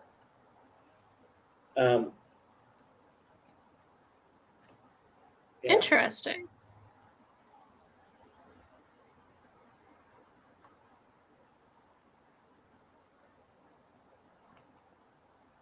Yeah, I actually went there because I was hoping to talk to somebody, because I tried emailing somebody there about possibly doing my whatchamacallit, and I figured, okay, Like this is internship thing. yeah, and I figured, oh, this could be um, here. I'll go to the thing and see what it's like, but yeah. Oh. Okay. Yeah, Rancho San So that Antonio. might not be a Sunday mass. That might be a daily mass. Oh no, it was a Sunday mass. So I was Okay. talking to Father McNamara, and he's like, yeah, we don't usually do mass. I think he doesn't usually do mass that early as well. Like, but Right. he was filling in for this group. Gotcha. Yeah. Yeah, I don't know if you can get like an exception for that. Well, apparently, I mean the the arch the bishop doesn't mind. Apparently, Apparently. this is a mass that's been held for many years. Apparently, Yeah. yeah. I found it in the events tab. Yeah, I found it on the website. Yeah. That's interesting. And he said they've been having this mass for many years. Yeah. I didn't know how tightly controlled those tend to be by a diocese. If it's like they don't notice unless someone like draws their attention to it, or if they like check up on the times. I'm sure Father Eric would know that, but I do not know that. So apparently, the religious priest, who's the official priest there, he's just too sick to perform mass himself, and like he used like that's what he did. I don't know why he decided to, like, when it was decided that they would do a 2 p.m. mass. Well, it probably has to do with the overall organization too. Right. So apparently there was also kind of a thing where he was using it to here. This is the guy, and I guess I should probably go next week and see if I can talk to him. But he's apparently too sick. So this is the guy who's the actual priest assigned there. Oh, he's also an MSW. I didn't know that. Yeah, Nice. he has an MS. He got his MSW at USC in 1966. 66. Wow. Yeah. He moved to California in 1954. Mm-hmm.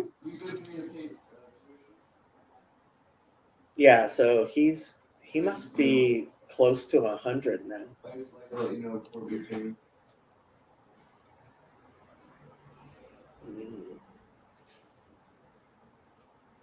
Oh, I'm the only one looking. No, you are. I am not the only one looking at this. So,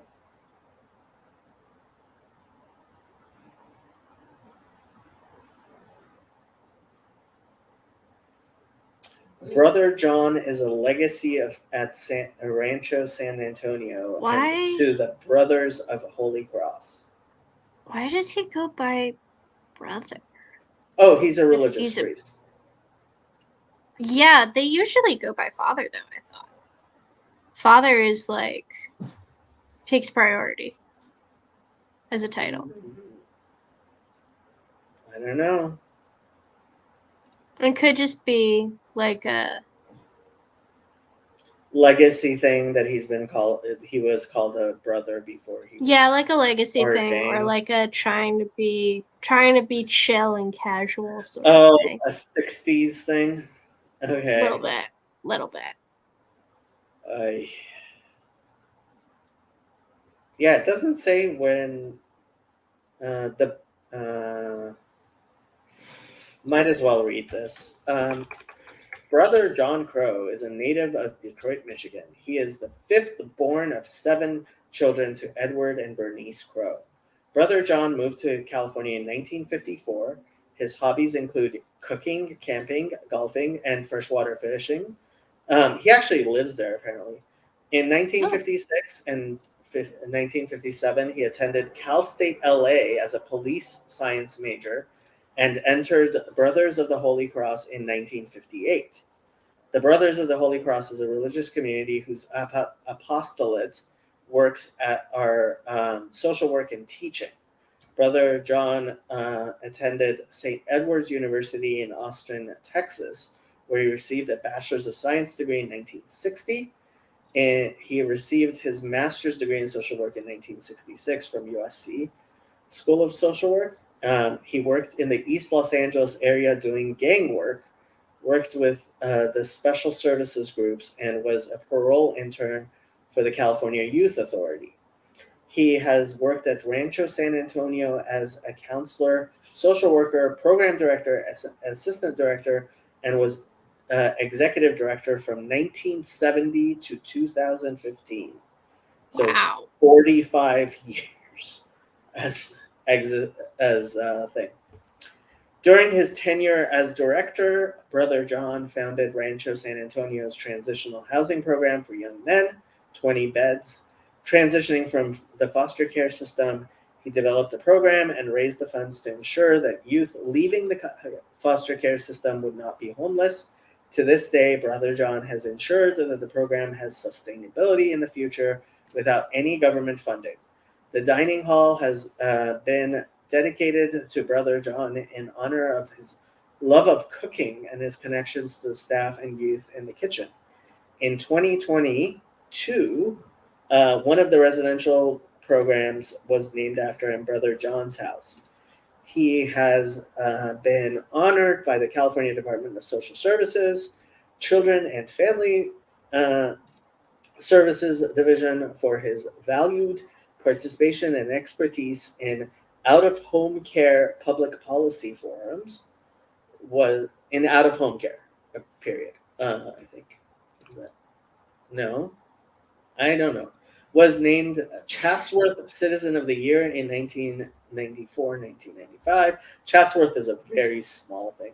And more recently honored by the Knights of Columbus for his ongoing service to their organization in Rancho San Antonio. Brother John is a legacy at Rancho San Antonio and the Brothers of Holy Cross. His mission is to serve with love, and he does so with the staff and youth at Rancho every day. So yeah, apparently That sounds cool. he's been too sick to do the whatchamacallits himself. That's too bad. Well, I mean, the guy is probably in his 90s. Mm-hmm. Yeah. It's not surprising, but it is sad.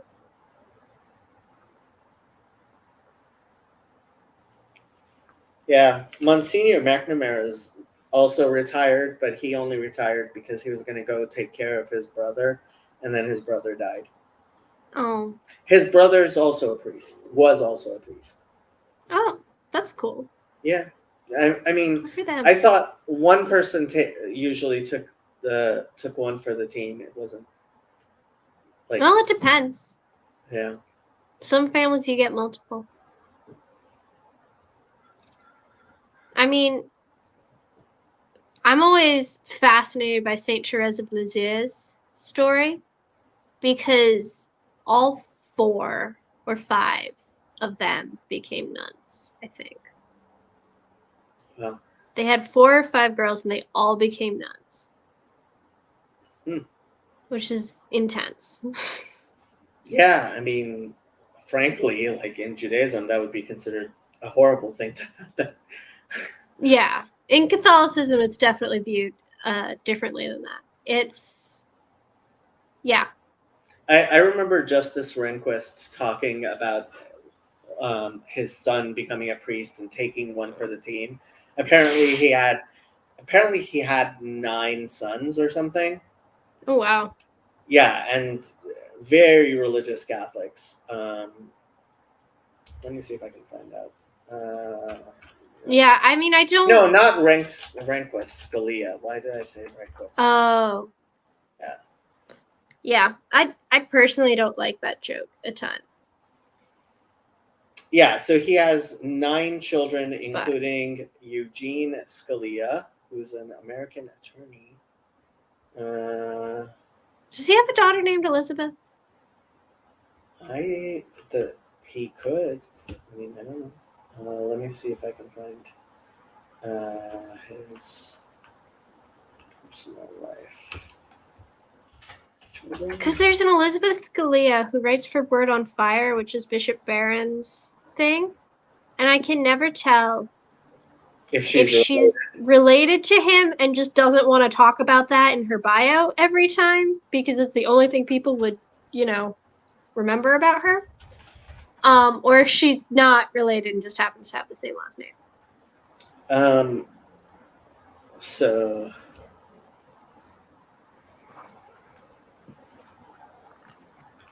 here we go. Time magazine.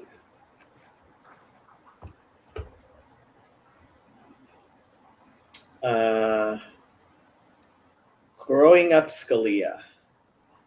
Wearing blue jeans to school was considered off limits for the 9 children of Supreme Court Justice Antonin Scalia and his wife Maureen. No denim. Let me see what it say. His children attended local public school during the rise of Woodstock. Okay.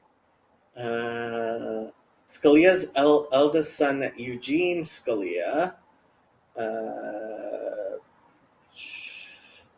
think he's the one I just said was a lawyer. Scalia is survived by Maureen, his wife of over 50 years, and his middle-aged children, Anne, Eugene, John, Catherine, Mary, Paul, Christopher, Matthew, and Margaret. They went on to make their parents proud and gave them more than 30 children. Big Catholic vibe. Wow. Yeah, strong Catholic vibes. Yeah, it's kind of like he was a Catholic. Yeah. Yeah. Yep. I guess she's married, so she might be his daughter-in-law. Oh, yeah, that might be it. I figured if you go to Hillsdale, you should know like at least a third of Justice Scalia's grandkids. No? I might not have known that I knew them. They also might have, I don't know. I was spectacularly bad at hanging out with Catholics like I should have. I hung out with Protestants. I was like weirdly disconnected from the Catholic social circles. I don't even know why. It just happened that way. So according to AEI, in 2020, they had 40 grandchildren. Wow.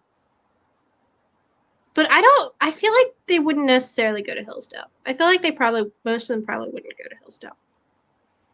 Where are they going to go? One of the Catholic schools? Oh, God. Yeah, Christendom. Maybe Franciscan. Christendom. Well, I don't know, but like I'm thinking like Georgetown, Notre Dame, like No, the real Catholic schools. Yeah, the Catholic schools. University of America, maybe. I don't know. I was gonna say something. I forgot what it was. Oh, Hillsdale has a very weird reputation among Catholics, though. One of my rabbis, I asked his wife how many grandchildren they have, and she said, "Honestly, I can't keep count." What a great problem to have. She's like, there's one born every once in a while, so like I don't have a fixed number that I just. It keeps changing. Yeah. My what is it? My niece is I think the 13th on her her father's family side. She's the first on our family side. Mm. And I think she already has one younger cousin born and one younger cousin on the way. So. Yeah. So. And she's 4 months old. Well, okay. So my rabbi's when Trey and I went to my rabbi's house for Friday night dinner, they Rania, who's his wife, mentioned that her baby was younger than her daughter's baby. So, yeah, that happens a lot in Orthodox families.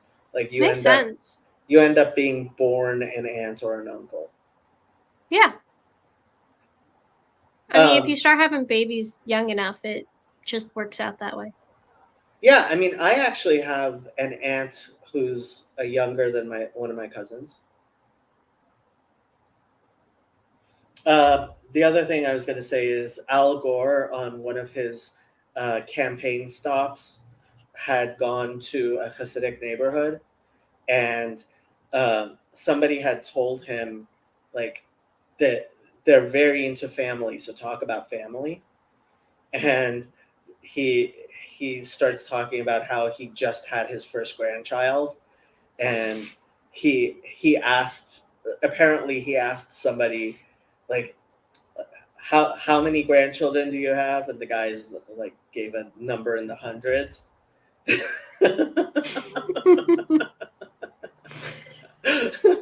about sums it up. Just the difference in worlds. Yeah. Very different worlds. Yeah. That's one of the things I was telling one guy who was like really upset about, like, oh, these left wingers. I'm like, look, their one or two children are going to castrate themselves, have 6 kids, have 36 grandkids, and you win. Yeah. It's over. There we go. So what That's how it works. what are you worried about? And the funny thing is, I learned about this when I took my sexism and law class with Susan Estrich. I don't know if you know who she is. I don't know who that is. So she was she was one of the most famous. She was the first woman to be the head of to be the campaign manager of a presidential campaign. So she was campaign manager for Dukakis, and Dukakis was what, 88? Yeah.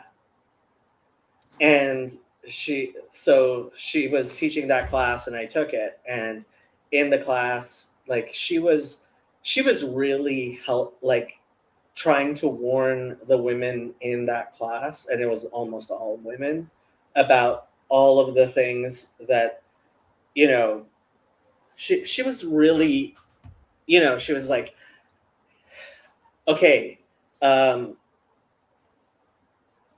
I fought for feminism so that you would have a choice whether or not so you could also have children and also have a career. But so she explained the difficulties she had getting pregnant later in life. She talked about, like, I remember one time she was talking about one of her students, like, seeing her shopping in the middle of the night for buying a bunch of frozen dinners, and she was talking to her, and she's like she was not happy, like, to be Yeah. working lawyers' hours and lots of stuff like that. So Mhm. she told a bunch of stories that I found very interesting. That is interesting. Yeah. Yeah, that's a story you hear over and over again. But one of the points she made was like, oh yeah, the left thinks that they're demographically going to win out, and it's like, no, actually, about 70 to 80% of people vote exactly like their parents, regardless of age, and the people who are having the kids are all Republicans. Mhm. Yeah. Not surprising. We'll eradicate these liberals one of these days. Just outbreed them. The trick is doing Yeah. it before the Muslims do that. But we have a head start. It's what has happened in Israel. It really has. Like Israel. So until what did you want to say, Trey? I was just gonna say that, like, first you have to find what the Republican Party is going to do, but after that, then they'll figure it out.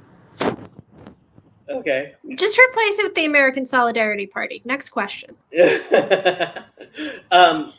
So I was really shocked when I looked recently to find out that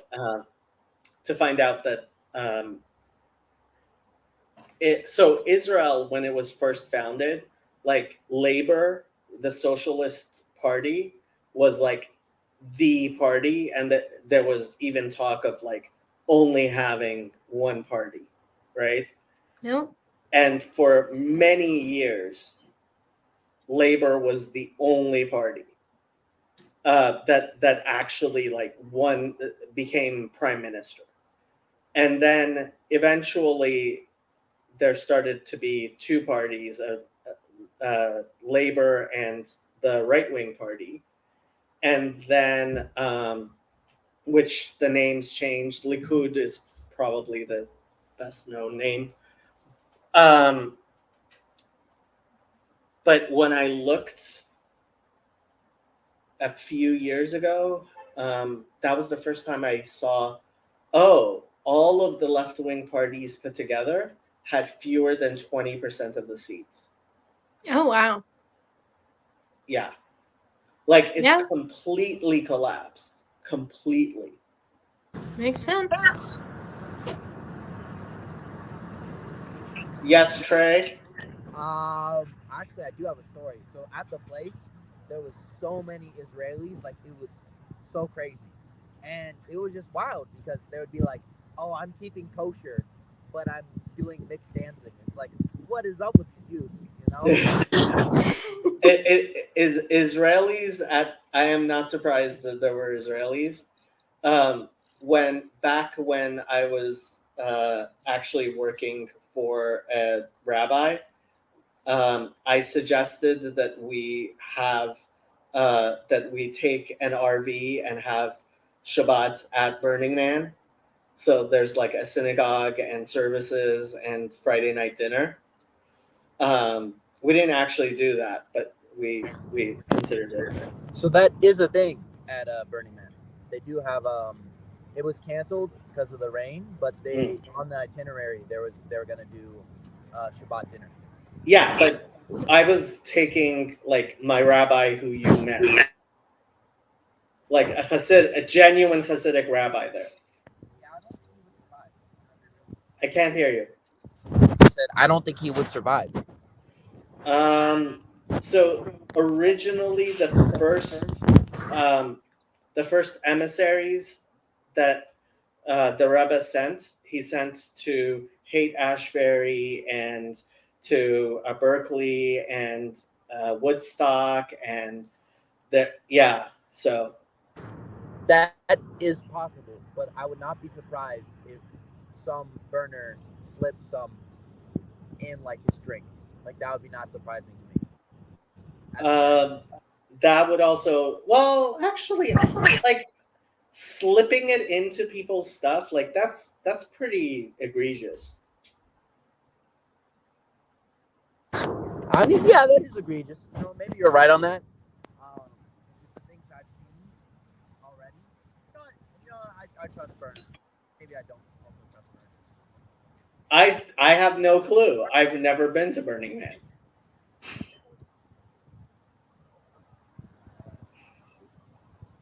Yeah, but pretty wild. That's all I gotta say. Pretty wild? Yeah, I kind of figured it would have been wild. Yeah. Not surprised it was pretty wild, Trey.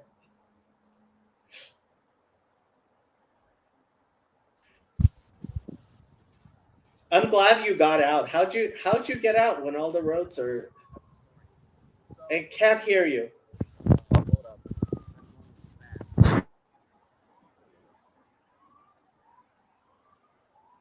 I'm guessing Okay. Yeah. Check 112. Yeah. Yeah. Okay. So the roads were closed pretty much, and they said that there was no driving. But it was so this. Oh my gosh, there was this girl on Friday who was like, "I'm leaving," and I was like, "Why would you leave on Friday?" And she left right before the rain happened. Like literally, like 2 hours later, the rain started. And as soon as the rain started, things were getting a little wily. The porta potties were totally like full, and like utterly disgusting. All the roads were just like complete mush. And so Saturday rolls by. I'm just sort of reading books, trying to be a good boy. Reading my introduction to the New Testament, which I have right next to me. And oh my gosh, I forgot to tell you, I'm going to whip your butt in these Zionist takes because I got a 500-page book on Jerusalem. So watch out, okay? Clearly, that's all it takes. That's all it takes, of course. So anyways, back to the story. So it was like Saturday night, and I was watching, and I thought that the cars would stop at the gate, but they didn't. So I was like, okay, that's go time. So I waited and waited and waited, and I was like, okay, if it doesn't rain tonight, I'm just gonna gun it. And everyone's saying you shouldn't go because it's rude, but I'm like, I want to go home. And I freed 3 cars out of the mud. So I was like, I get good work, so I get to go to heaven. So then I pretty much put into reverse, and I just start gunning it into this into the mud, and and not gonna lie, I almost like got stuck, but I've had drifting practice. He is droiding on us. Yeah. I think he got the interesting part of the story out, though. I guess, yeah. He was rude and he left them early. That's what he's saying. But he freed 3 other cars. So he's going to go to heaven. So he's going to go to heaven. My finale, it breaks up. Yep.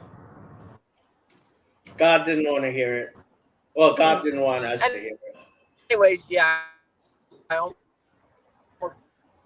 got stuck. He's droiding again. Mhm. But He's probably just in a bad reception area. you said you don't want to hear it.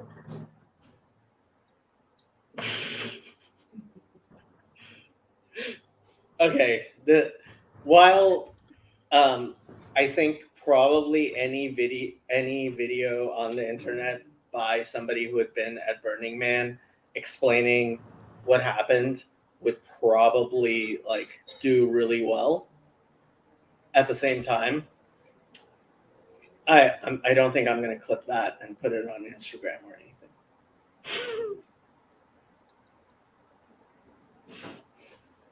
Especially not with the droiding bits. Yeah. If it hadn't droided, then we could have put that Maybe. story on Twitter and like it could have gone viral and everybody could have known about it. Okay, I think you're back, Trey.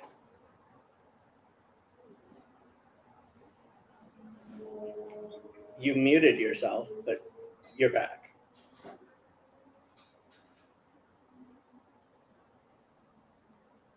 I guess he doesn't hear us. I guess, yeah. Maybe not. We can't hear No. you.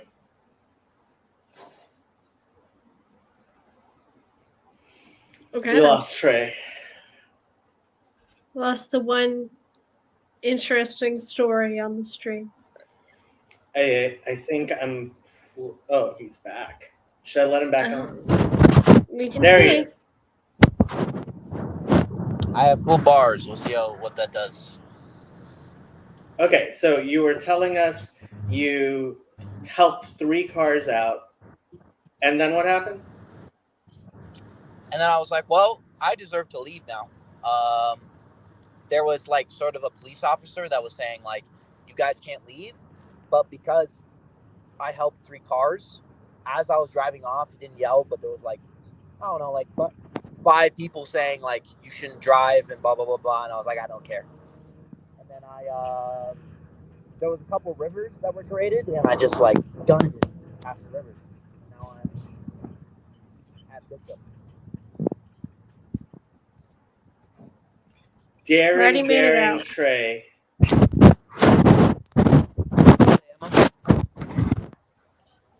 Your mic is really bad.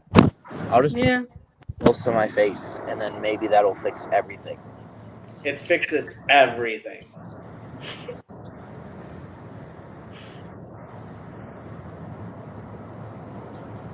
But So yeah, what else do you want to tell us about that place you didn't necessarily go to? I didn't necessarily go to. I was mostly worried you wouldn't be able to get out, and then when you weren't at work, you would get in trouble for not being at work and stuff. Not being at work, yeah, that was definitely a possibility. Yeah, but I'm out, so grateful for that. Some other crazy stories. I got my bike stolen. That's sick. Oof. Yeah, But- I got my bike stolen, and then I was like, oh my goodness, my bike was probably like the worst part of the whole thing because the first day the outer tire broke, and then I was like, okay, well I gotta get that fixed. So I go to the bike place, and they replace the outer tire. Then the inner tire breaks. I'm like, okay, I gotta get that fixed. And then the back tire isn't aligned. So then I get that fixed. And then after I get everything fixed, my bike gets stolen. And Oh man. and I was like, I just have so much rage. So I just walked all the way into the desert, and a lot of people leave their bikes there. So I may or may not have in Minecraft. Did he just say he stole somebody's bike? It seems to be implied, but the audio cut out right then, so I don't know. I tell you, In these Minecraft. hippies in Minecraft? What? Yeah, like a bike was made. Oh, I see. May not.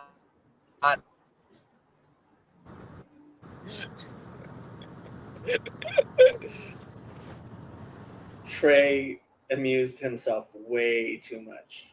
Yep. Okay, last 5 minutes of the stream. What do you want to say, Anna? Okay. Give us a homily. That's not my job. It's not your job to give us monologue. Definitionally, cannot do that. Well, Homilies are reserved for priests and deacons. so a deaconess could give a If those existed, but they don't. hold on. Doesn't the word deaconess actually show up in your Bible? I think so technically, but modern day Catholicism does not have deaconesses. Deaconess. Occasionally there's in the talk Bible. about, like, occasionally. Lately there have been very vague rumors about the possibility that that wouldn't be completely, like, against church teaching. And some people have taken that as this is going to happen and freaked out either positively or negatively about it. Wikipedia tells me there was a week that Paul talks about a deaconess, and if Wikipedia says it, Yeah, it must but you be true. can't straight up, like,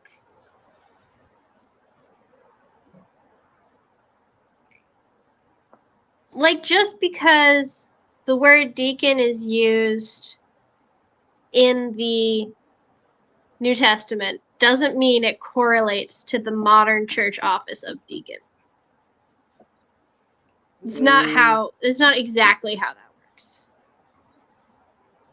So the Apostolic Constitutions says, concerning a deaconess, I, Bartholomew, enjoin, O bishop, thou shalt lay thy hands upon her with all the presbytery and the deacons and the deaconesses, and thou shalt say, Eternal God, the Father of our Lord Jesus Christ, the Creator of man and woman, that didst fill the Spirit Mary and Deborah, and Anna and Huldah, that didst not disdain that thine only begotten Son should be born of a woman, thou that in the tabernacle of witness and in the temple didst appoint women guardians of thy holy gates, do thou now look on this thy handmaiden, who is appointed unto the office of a deaconess, and grant unto her the Holy Spirit, and cleanse her from all pollution of the flesh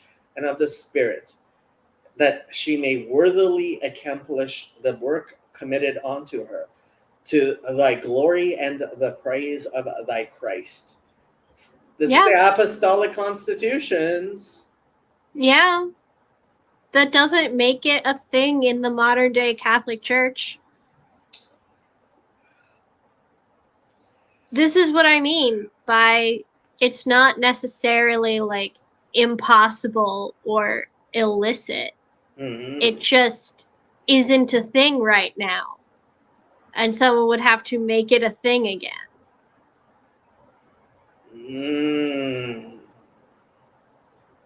So you're going to have, what you're saying is, it's possible. Now, don't you Kathy Newman me.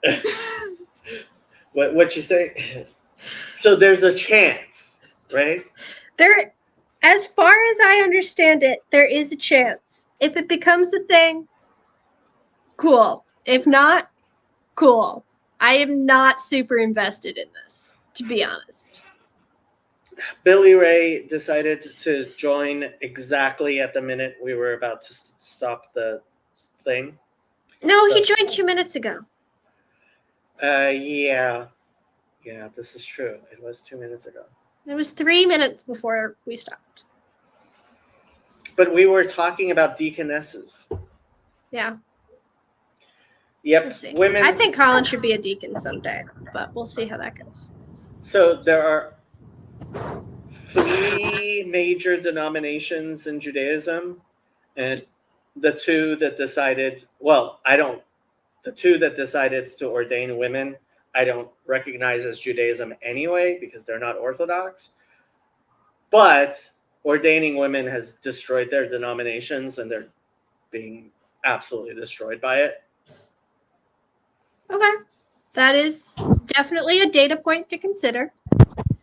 I'm certainly not, like, fighting for women deaconesses to be a thing.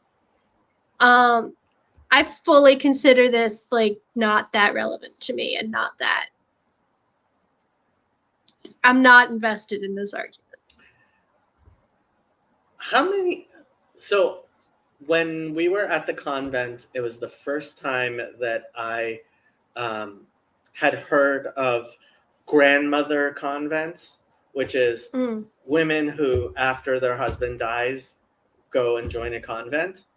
Hmm. And it seemed like a great idea to me.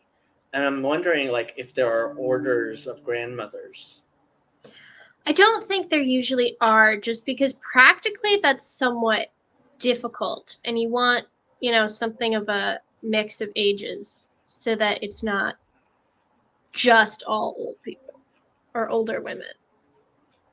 But But I have heard of nowadays, that all the nuns are like, older women. being a thing. The majority, yes. Significant majority. Not all. So I am going to end this stream because I have to go. What did you want to say, Trey? Okay, so I've been having a witness debate back and forth.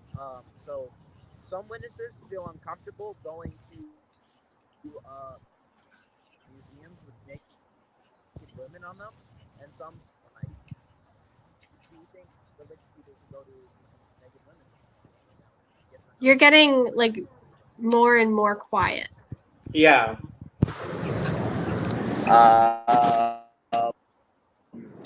Do you think religious people should go into museums with naked? This is a long, long question. Yeah. And Orthodox Judaism would generally say you shouldn't go places where they're being displayed in those museums. Like, I know that my yeshiva, we took a trip to the Israel Museum, and God have mercy on us. The Israel Museum is open on Saturday. And so I wouldn't be surprised if there were exhibits that we didn't go see that included, God have mercy, things that shouldn't be in a Jewish museum. But, I mean, depends where you go. Like, you don't have to go to the rooms with naked women. Yeah. And I don't frankly, know. it's not much different than naked men. Like, you also shouldn't, like, in Orthodox Judaism, like, this is about as close as you can get to having a depiction of a human being be permissible. Like, in what most places, like, you can have pictures and stuff. But, yeah.